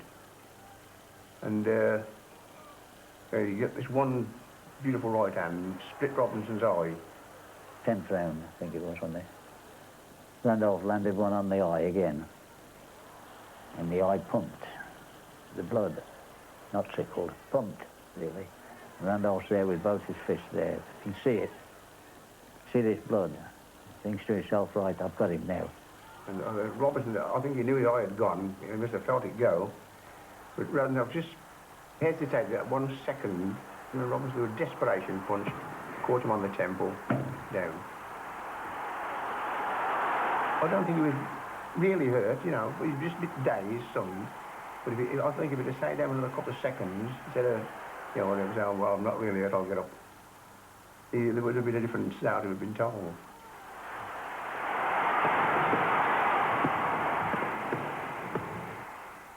He was under the ropes, and he was riding the punches. He wasn't being hit, really. He was taking everything that came and riding with it. And there was, about 100 odd punches that dropped him through.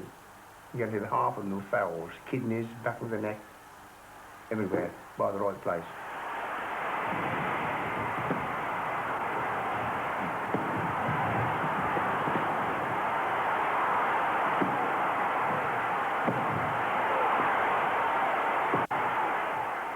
Everybody in Leamington assured me Randolph was robbed of the title when referee Ruby Goldstein stopped the fight to save him from further punishment. Robinson was badly cut again and wouldn't have come out for the next round. Some said, charitably, Goldstein might have been influenced by the recent death of another boxer. Middleweight champion of the world, Sugar Ray Robinson. Now here in slow motion.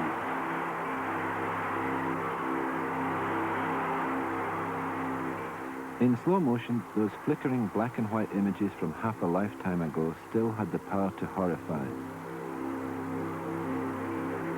Robinson stalks him for the kill. Again that right hand. Blow on blow. Fury piled on fury. Punch after punch. Yet the game Englishman holds his feet. This time the left hand. The closer I looked, the worse Randolph's beating became. Robinson steadies it. 1, 2, the same spot.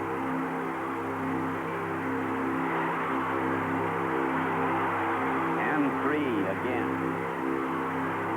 A short right inside, a left hook, another right. Turpin is almost helpless. 1, 2. Now referee Goldstein steps in. And Ray Robinson is again middleweight champion of the world. The 64 days of the champion were over. Well, to my people back home and all the British people, I'd like to know that I've done my best, but it seems that this time my best wasn't quite good enough. 20 years later, George Middleton still has the records of Randolph's ring earnings. From the fight in New York, he made today's equivalent of around £500,000, which should have been enough to set him up for life. So he has about £54,000 to come. What was Randolph like about money when he got it? He got it, he spent it. He said money was to spend. And he spent it, and how. I couldn't make him understand. For Randolph, simply spending the big money was never going to be enough. He began to show a reckless contempt for the stuff, as Sister Joan remembers. He was very often doing this. He'd come into the room and he'd empty his pockets, he'd roll money up and throw it all over the house, you know. Yeah. Like snow, throw it up in the air. But he'd come in this night and he'd got all this money all over him. And he'd kept saying, count this, Joan, and he was throwing it about, you know. So we counted it, me and Jack and Algie. And there was, I'm sure it was about £17,000. Just in case his hometown didn't realise how far he'd come from the back streets, Randolph bought a biggish house, Bridge Close. Not just any house. This was where, as a small boy from the council estate, Randolph had scrumped apples in the vicar's orchard. Has it changed much inside? Oh, no, they painted the outside. We had it black and white. What was that room? That used to be the front room, Randolph's own, you know, what we used to keep for him specially when he wanted a rest. So how many people actually lived here, Joan, at the time you were... Well, when I first came out, there was Mosh and his wife, and they used to have, I think they used to have Randolph's room then. Yeah. And there's Jack and his wife. They had the room over the other side. Right. There was a lot. A few children, then? Oh, yes, we had. There was mine. There's 2 of Dick's lads I had. My sister's daughter. And a little boy named Binky Neal, who didn't even belong to us. Oh. So you were the housekeeper. And what was he like? Was that running? He ran the house. He was the boss. Well, he didn't run the house, I run the house, but we used to call him the governor and the master, so I used to call him the master, and then the governor. I used to just call him Liquor. Liquor. Because I used to run the house, he used to give me so much a month, you know, what Mr. Middleton did, and I run the house. Did he have a lot of girls and things? He had a couple of secretaries, which I got rid of. Secretaries, you mean? Well, we didn't need them, did we? Oh, there was Jack's wife, there was Moss's wife, there was what did me. you do to the secretaries? I chased them off. One girl Joan couldn't chase off was Gwyneth, daughter of a Welsh farmer. The first day I met him was 22nd of March, 1952. And it was while he was training at the castle. And we used to come and watch them training. And we used to buy all his photographs. So one night I had the courage to ask him for his autograph, and I got chatting, and that was it. As I say, we just clicked from there. I'd missed my lift home. So he said, well, I'll give you a lift home. And I think he got lost on the way back, because I lived right up in the hills. And that was the first time. Randolph began to spend more time in Wales, where people only knew him as a champion, not the half-caste kid from the back streets. And when the hotel on top of the Great Orme Head, Llandudno, came up for sale, he eagerly agreed to partner his business advisor Leslie Salts in buying it. The more friends and family advised him against the investment, the more eager he became. I bought it in my own interest because I own a lot of buildings in North Wales, and I wanted to buy it because I thought that it was a very valuable... I owned the railway that ran up, and it was a good asset. When Randolph told me they'd bought it, I said, how much you paid for it? He said 7,500, and Salts had put 7,500. I said, have you had it vetted? He was a solicitor. He said, Salts solicitor's doing it. I said, well, you've got your own solicitor. I said, why don't you go through them yourself? He said, it's quicker this way. But he bought it anyway, in spite of me and Dick and George. He bought the place. And then I went up there with my husband then to run the place. My husband managed it, and I done the cooking and all that sort of stuff, you know, looked after the cafe, and John looked after the bar. John Beston, Joan's former husband. Had you managed the hotel before? No, I didn't even know how to pull a pint of beer. What were you doing at that time? I was on the building. I was odd carrier on the building. Yeah. So how did you teach yourself to run a pub? Well, I knew it would be hard, but I thought, well, he looked after me, which he did, very well indeed. And I always liked him. Yeah. And I simply went down to town, Mustard Street in Llandudno, and I paid 15 shillings for a book. And I think he done very well, actually. We pulled it right up, you know, we cleaned it up first. There was whitewashing and all sorts of things to be done up there. We painted all the 8 buildings. We opened up the arcade and everything, got it cleaned out. You know, the one-armed bandits and all them sort of things. I mean, people was paying fabulous prices. I mean, like they do now, some people make about 20% profit. On some of the things, we was making 100%. We was charging twice as much as what we paid, you know. With people flocking in the thousands, willing to pay high prices for the magic of the champion's name, why did the Great Orme never make money? One of the regulars at the Orme was former Coca-Cola delivery man Gerald Williams. Every time he used to go away, back to Leamington, he used to come back with different people. And half of them were only bums. They were only hangers-on. And you see a different face every time. And he's like, who the hell's that fella over there? And you wouldn't even know who he was. Like. And then someone would say, oh, Randolph brought him back. And as soon as he opened his mouth, you knew he was from the Midlands. Right? But there was dozens like that. So if they were all getting into him, you know, he was taking a hammering, really. To be brutally frank, what was wrong with it is that the people who put in charge were concerned only with one thing. That was what pleasure they could get out of it themselves. You always sensed that there was some sort of a fiddle going on. That's one reason why I got into the fiddle myself, because I used to do a bit of a fiddle with the crates and the bottles and get myself a few bob. Because, you know, I could sense that it was going on there. You know, Randolph, when he was in the ring, he had his finger on the button, but he didn't when he was with that business side of it. I said, I told you at the start, Randy, that if you start messing about with people who don't approve to my ideals of good business and good life, I won't back you. I can't back you, and I won't back you.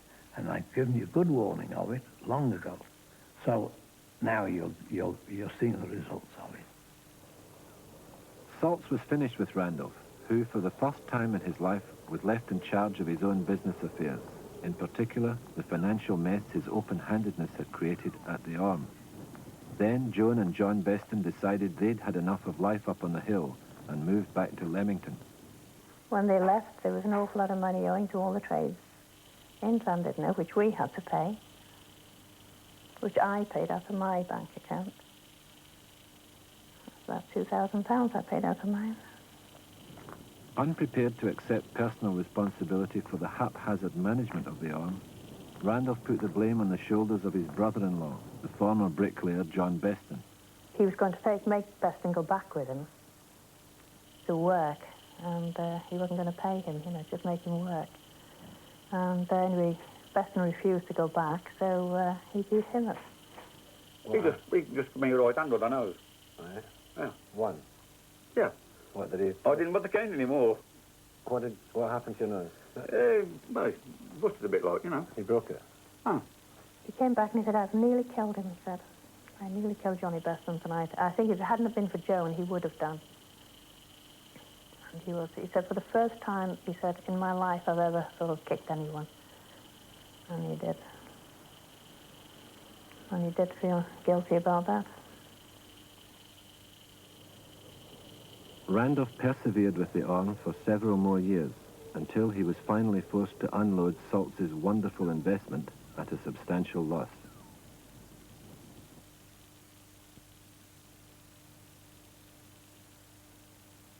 In 1953, Randolph got another chance at the world middleweight title against Carl Bobo Olsen of Hawaii, a fight he was expected to win. In private, he didn't want the fight for some reason. From the word go in New York, this became devastatingly obvious to George Middleton. What was wrong? No idea. Did you ask him why he wasn't feeling like training? He couldn't tell you. He wouldn't tell you, Well, if he knew, he wouldn't tell you. Yeah. But he couldn't tell you.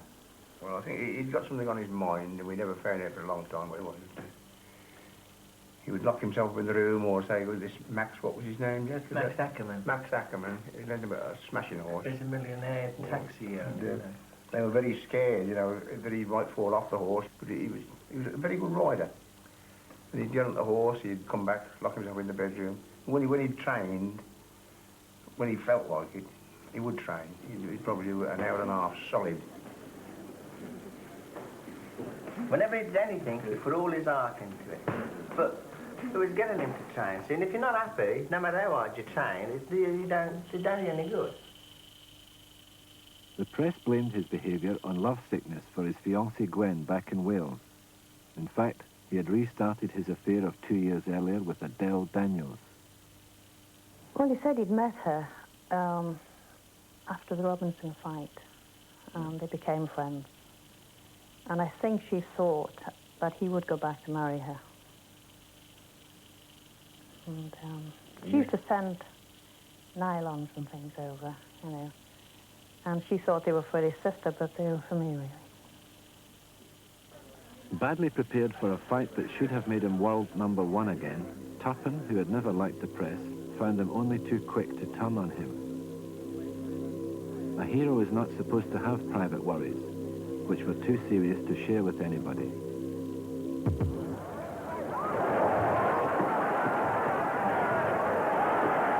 In the ring, he paid the price for not training properly.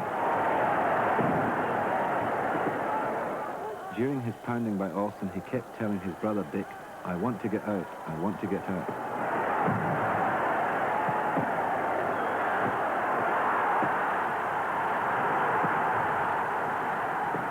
He stayed 15 rounds, taking full punishment for whatever personal problems had come between him and his role as national hero.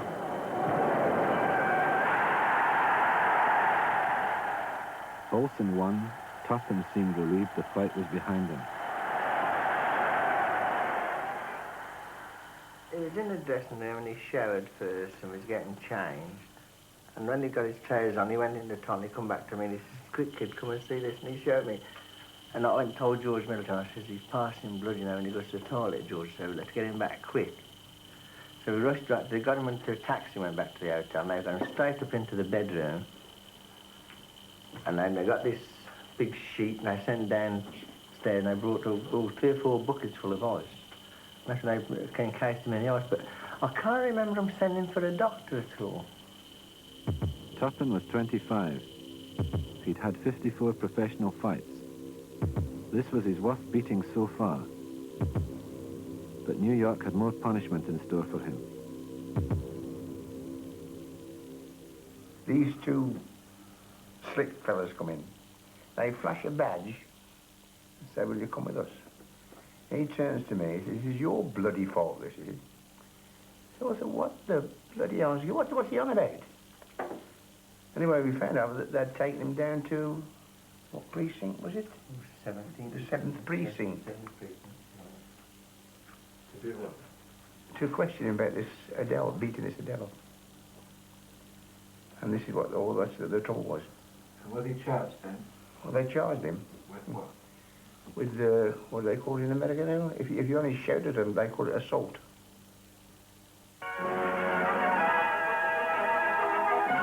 Randolph Turpin, Britain's middleweight champ who lost his chance of the world title recently, was accused of assault by Adele Daniels. J. Rowland Sala, lawyer for Pat Ward during last year's Call Girl trial, represents Miss Daniels in the Upper Manhattan court. A private duel between rival lawyers results in the charge being withdrawn unconditionally. Turpin, ably supported by George Middleton, his manager, says this. I'm very happy that the case has been withdrawn, and now we're going back home to England. But Randy's troubles aren't over yet. Miss Daniels is now suing for more than £35,000 damages, about double his total earnings from the Olsen fight. So why do you think she brought these charges? Because he promised to take her back and marry her or something. Or marry her and so she could go to England. And what, she was so angry? He told her... I think so, yes. It's not easy, Gordon, to keep on remembering all this, you know. No. Well, he blamed Dick for it. He said it was a setup. But he never went into any detail about it. No. So he told you... But he never said that Dick actually assaulted her. But he always said he never touched her. Randolph never touched her. Did he and Dick fall out over that? They did, yeah. Why did he think that something you'd said could have given her this idea? Well, may have been talking about his first wife, you know, or they divorced and that. Now, they could have come from that.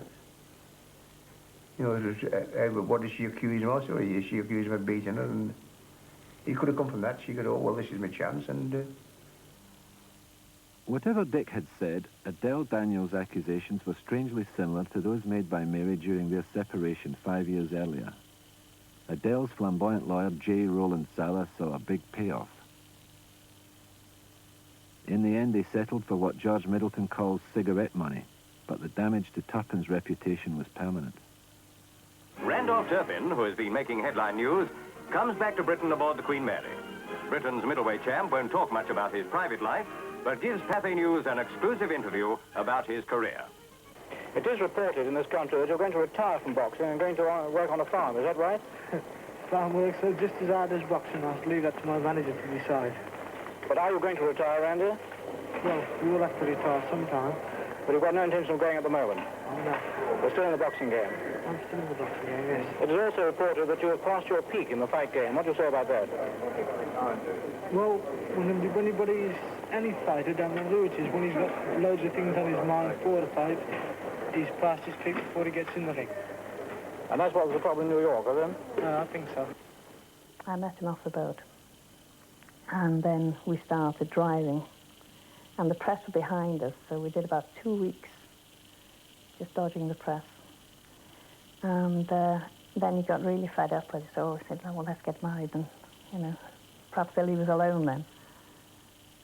We applied to get married in Warrington on a Sunday morning. And the press still found us. They were waiting outside for us.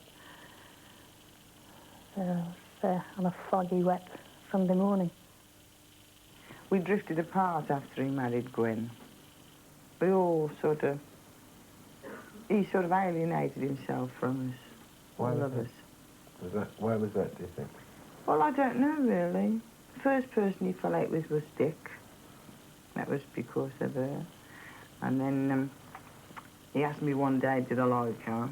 And I said, well, do you want me to tell the truth or tell a lie, you see? So he said, I want you to tell me the truth. I said, no, I don't like her, Randolph. So that was me out as well. Accompanied by Gwen, Randolph set off for Rome to defend his European title against Tiberio Mitri. Watch Mitri's next punch carefully. Randy hit that canvas mighty hard, and he's obviously groggy as he stumbles up. The ref stops Mitri from coming in for the kill. Randolph and George Middleton quickly found an excuse for his humiliating defeat, claiming he'd been dazzled by photographers' flashbulbs before the bell.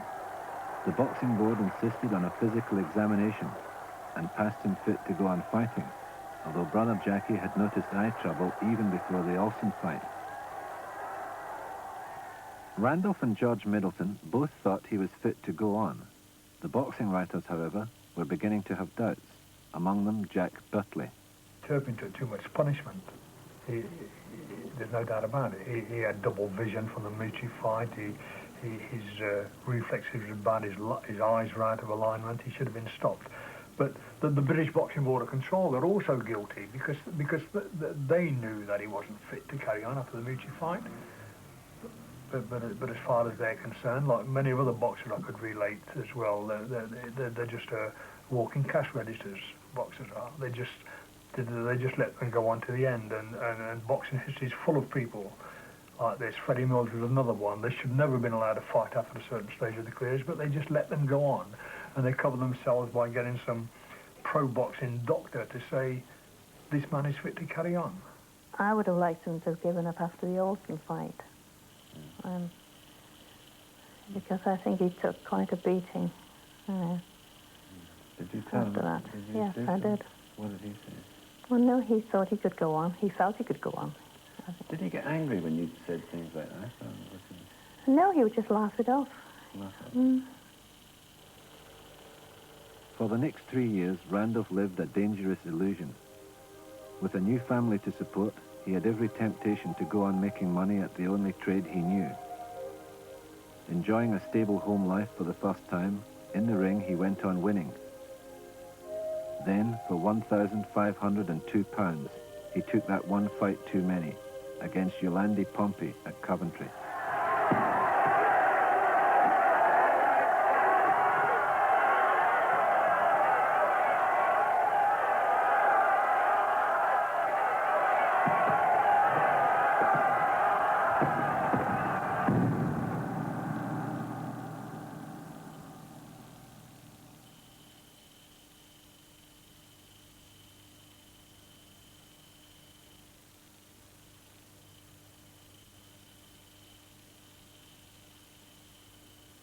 He thought he could carry on, but I said, no, we finished. It's the last fight you'll have, Randolph. You must pack it up. Over a professional career lasting from 1946 to 1958, including 3 World Championship fights, Randolph had given Britain at least one moment of pride. Probably the best pound-for-pound boxer this country has ever seen.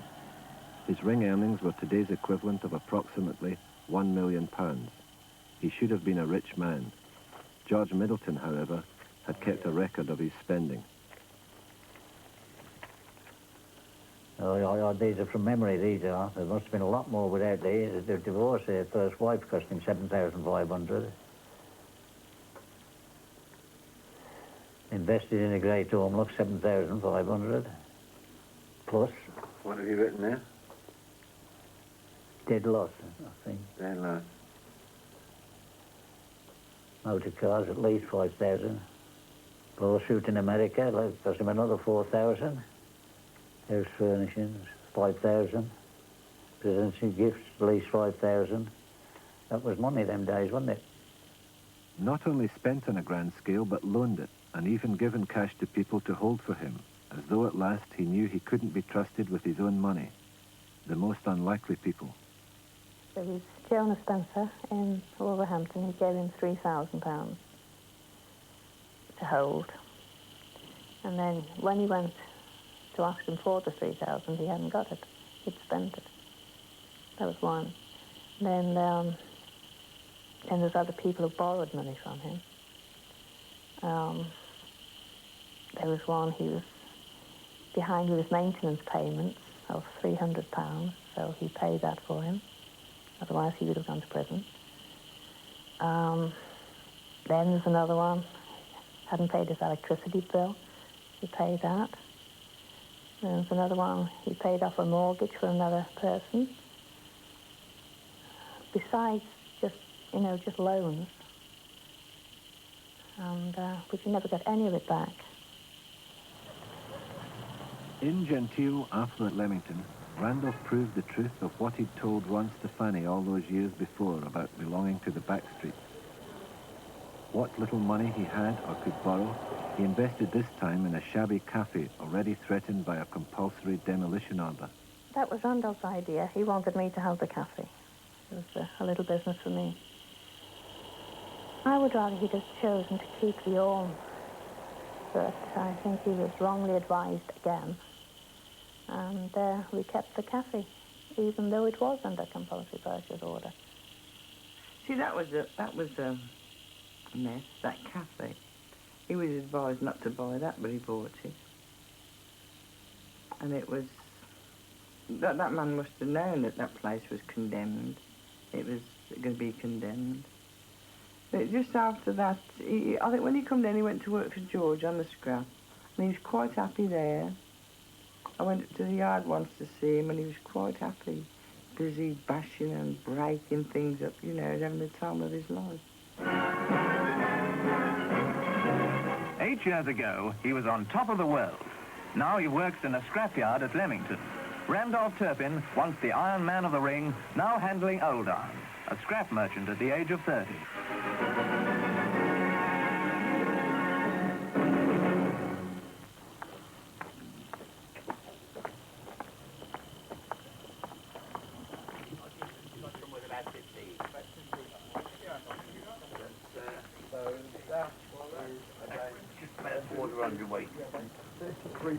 So, excuse me, Mr. Harrison? Yes. Oh, good afternoon. Who did you want to see? Scrap dealer Bertie Harrison. Williams, I'm doing a little research into the life of Randolph Turpin. Oh, yes, yes. I'm told you knew him very well. Well, of course, I did know him, as I know him when he was fighting, but I wasn't a close friend of his then, but it was since, through his manager, that he came to work for me. Randolph was a good worker, a very good worker, and he was liked. No matter where I went, I used to take him all over the place with the car, getting jobs done and whatnot. And he was always very, very popular, and he didn't make a big difference to the business. Now, you weren't just his employer, you were friends socially, weren't you? Yes. What sort of things did you do? Well, we used to go out every weekend, and, well, not only weekend, nights as well, in Leamington. We, every night, never missed a night. Yeah. What did you do at the weekends? At the weekend, we used to always stay somewhere and go in one or two of the clubs and, well, of course, pick some birds up, and that was it. We used to have a good time. What, where was this, in Leamington? No, in London. That was a weekend. He was a bit foolish, really, and generous. He was generous. I mean, he'd give birds anything he would. They used to idolise him. That's I mean, he was well liked. Well, he wasn't a bad-looking fella. His boxing fortune gone, Randolph cashed in on old glories by joining the tawdry circus of professional wrestling. to me, he was, as well as a friend, he was like an idol to me and many other people around. And to see him letting fat old men or something throw him around the ring, just couldn't be, had to be seen to be believed, because I couldn't imagine Randolph being thrown like that by anybody. I think he had more injuries, really, from wrestling than he ever had in boxing. Yeah. He had more back trouble and legs and everything. He used to suffer with terrible pains in his legs and his back. He had more bruises than he ever had in boxing. As the novelty of seeing a world champion humiliate himself wore off, Randolph was reduced to picking up 25 pounds a bout in small halls up and down the country. One man, however, had not forgotten the great days, the tax man. Now, can you tell me what was the position with his tax? Why did he get in trouble? Well, because you couldn't make him understand that money was just to spend like he was spending it. Much I can tell you, except that he was a playboy. Money just to spend. He didn't know he had to pay his income tax. He couldn't realise that he got to give so much back to the government. Let me put it this way. I specialised in the accounts of boxers. And in every case where I presented accounts to Inland Revenue of a boxer, I was sure that I could cover up every expense. Max Mitchell, retired accountant. But not with Randall Tubbs. He was a unique case, not with him. He couldn't... I found so much money missing that he couldn't account for in cash. If he had paid by cheque for it, I could trace the payee. But he would draw out hundreds of, in fact, thousands of pounds out of his bank account, and it just melted away. The result was that year after year, the Inland Revenue would assess him on a round sum, an estimated sum, which I kept on appealing against. Now, I knew that a lot of his money went on women. Well, I couldn't put that in the accounts, could I? They kept on assessing him, you see, and he wouldn't pay. I appealed until finally the inspector said, well, this will have to come before the commission now. Cannot let it go any longer. And we think that he owes us £100,000. Now well and truly trapped, working in his wife's transport cafe, Randolph's prospects of paying the bill for his past recklessness were nil. To be honest, I had no leg to stand on. So I appealed to their emotions. And it had effect. And this is how I summed up. I said, as time goes on, the punching power of a boxer is enfeebled the longer he pursues his profession. His brain, through constant pummeling, gets benumbed. His eyes are affected. Deafness overtakes him. And in effect, he is lucky if in the prime of his manhood, he does not turn into a two-legged vegetable. And yet, no allowance is given a boxer by the Inland Revenue for the inevitable and remorseless wasting away he undergoes because of his exacting profession. Is that fair? Therefore, I claim that my client's expenses should be allowed, although estimated, in lieu of the tax advantages you allow an industrialist. And this had an effect on them. The effect was they reduced the 100,000 to about 17,000. Yes, and even then, he wasn't satisfied with Randolph Dublin because he didn't have the money even to pay that. It was all whittled away. When the demand for 17,000 came, yes, he was shattered then. Really shattered, because he just couldn't believe how it came about, because he was paying his accountant, paying Middleton to look after his affairs and his financial affairs. And he just couldn't understand why he owed this money. And he swore to the end he never owed it. He was made bankrupt. for this 17,000. I mean, he had no other credits at all, only the Inland Revenue. I used to say to him that he was, well, he had real great treasure in his family, and he should realise how lucky he was in that way. We were still young enough, we could both work. They would never go short of anything. But he was worried that when he had no money that the children would suffer, but they would never have suffered. I used to try and make this, you know, I used to try and drum it into him, but he still got depressed. He just got more and more depressed. Well, I got the idea he thought everybody had sort of abandoned him because none of us went to the castle because we was never made welcome, you know. I went 2 or 3 times and I was made to feel very, very uncomfortable. I used to call and see my mum there, you know, on my way home. And I went in one day and she gave me a cup of tea and he asked me for the money for it and I wouldn't give it him, so he slung us out. Took the tea off me and took me out the cafe. Was he joking? Well, he meant it. What did he say? If I couldn't pay for it, then he didn't bother to go in. What did you say? I'm going to stick his coffee up his arse and his tea.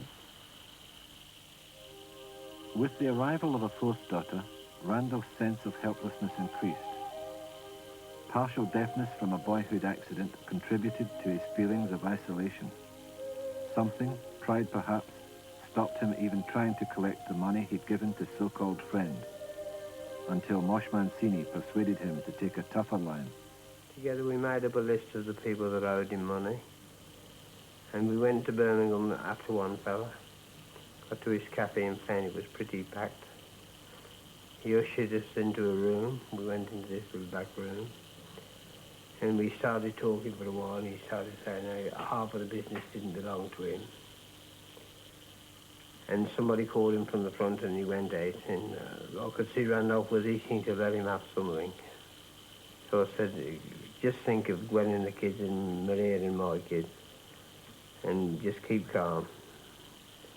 So he did that, and the fella came back, and he promised us for £75 a week, £5 a month, sorry, £5 a month to Gwen in Randolph. And we went off from there. And on the way down the road, I said to Randolph, well, you glad you kept your hands off him? He says, well, I suppose so for the wife and kids. He said, but I'd love to smash the bastard.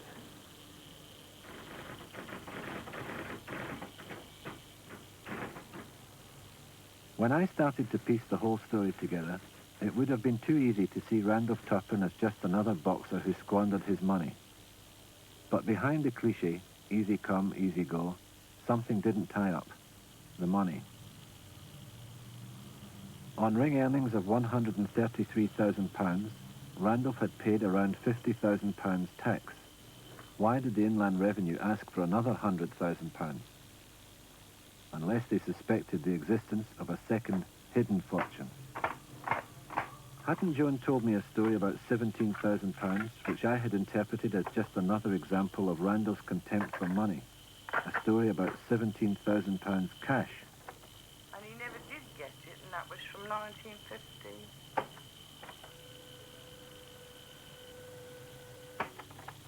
And he just can't this year, and he was throwing it about, you know. So I recounted it, me and Jack and Algie. And there was, I'm sure it was about £17,000. I know he went to America and they made some sort of film out there. And the money that they got for that, I was given to look after. Another question kept repeating itself. Why was Randolph so reluctant to demand repayment of the thousands he'd loaned out or given to people to look after? My only hope of penetrating the confusion of Randolph's tangled finances lay with one man, George Middleton.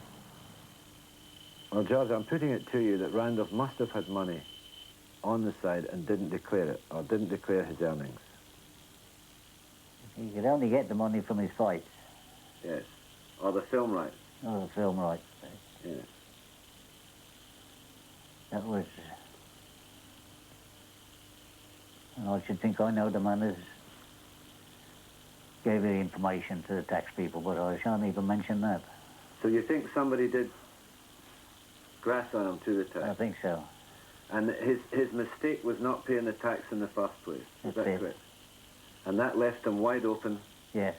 That he could never go to collect the money back because the people knew he couldn't admit it in public.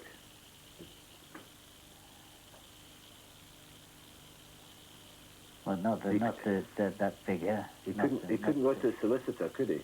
No. Because he couldn't admit he'd had the money. No. That was his mistake. Was it? That was his mistake.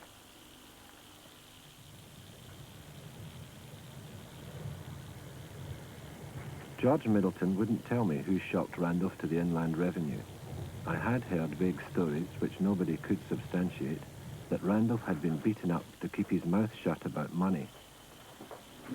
What money? If it was large sums of cash he'd smuggled into the country, somebody else must have known. Somebody to whom it would have been vital to keep Randolph from talking. I'd had the answer all the time. I'd always dismissed a letter he'd typed and left in the cafe safe as evidence of a mind on the very edge. Now it developed a new significance. It had been written long before the end, by a man who had lived for 2 years looking over his shoulder, tormented by demons real or imagined. 2 long years trying to behave normally, while secretly contemplating his own destruction. Wednesday, March 4th, 1964, 9:11 p.m. Today I feel so depressed and low in spirits that I must write down what is worrying me and why. Well, it happens that it has been in my mind since I was sent bankrupt by the government for £15,000, which I proved that I have never received, and proved this to the official receiver in bankruptcy, Mr. Davis. But I am having to pay this back at £2 a week, which I cannot afford to pay. It's absolutely driving me out of my mind. So if I should take my own life, or should it be done by associates of Mr. J. Solomon's, whom I think of or rather know have been in touch with a certain body in London who do away with folks who they don't wish to talk. But I have told both parties concerned that death doesn't frighten me anymore. So they have included my wife and 3 children in their threats. No, I am not of unbalanced mind, or anything like that. On the contrary, I'm perfectly sane. But know these people are closing in on me, and have already made 3 attempts on my life but failed. But like I've told them, death doesn't worry me anymore, as I've already left this letter naming those who have asked for my life. Signed this 4th day of March, 1964, on the oath of God Almighty, Randolph Adolphus Turpin. It was just a normal day, actually, to begin with. You know, she just got up normally. And saw the children after school. We were both working in the cafe then. And we saw the 3 older girls after school. And anyway, I noticed in the morning, well, he'd had a letter from his mother that morning. And I thought he was just replying to the letter, and because he sat for quite a while writing. And anyway, it was about 1 o'clock, I think. The girls had gone back to school, and he went upstairs. And he seemed a long time coming back down, so I went upstairs. And that's how I found him.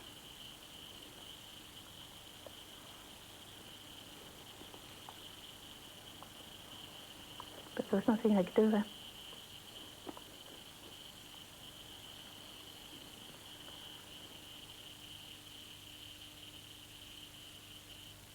Randolph Turpin was dead, aged 38. The inquest was told he had shot his youngest daughter, then shot himself twice, once in the head, once in the heart. His daughter recovered. We found this note, which he'd left for me. And that was the first I knew that he had anything like that on his mind.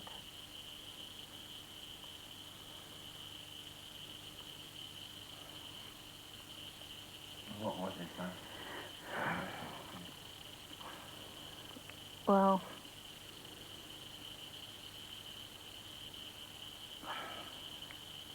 he was just sort of saying how sorry he was, you know, for what's happened. And he was just tired of trying, you know, to get his money back. And he was worried about what was going to happen. And he said, you know, you and the girls go back to Wales. And don't give my family anything, he said. My brothers and sisters, don't give them anything, he said, no matter how small. And just go back to Wales and try and go to the home, he said, about twice a week. Because that's where we were happy.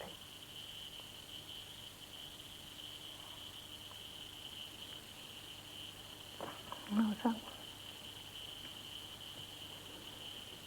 But I'm sure if the people had come forward then and,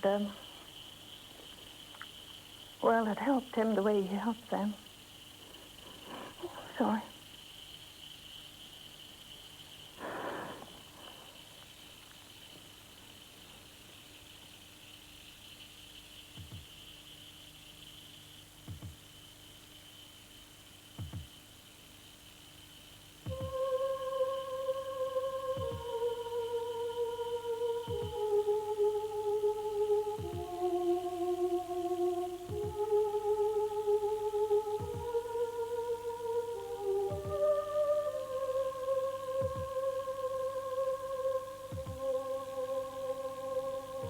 Randolph Turpin fought to entertain the public from the age of 8. Alexander and Moses with Jackie, 74 amateur fights, 73 professional fights, exhibition bouts, countless appearances in boxing booths, thousands of rounds of sparring. Was all that punishment a fair price for 64 days of glory? Perhaps Randolph summed up his life in the last 3 lines of a poem he wrote, The Comeback Road. So we'll leave this game, which was hard and cruel, and down at the show on a ringside stool, we'll watch the next man, just one more fool.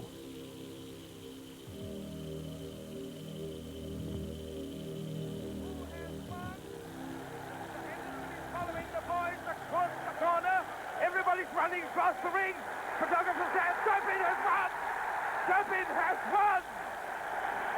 Turpin, Randolph Turpin, 23-year-old from Leamington Spa, is the new middleweight champion of the world.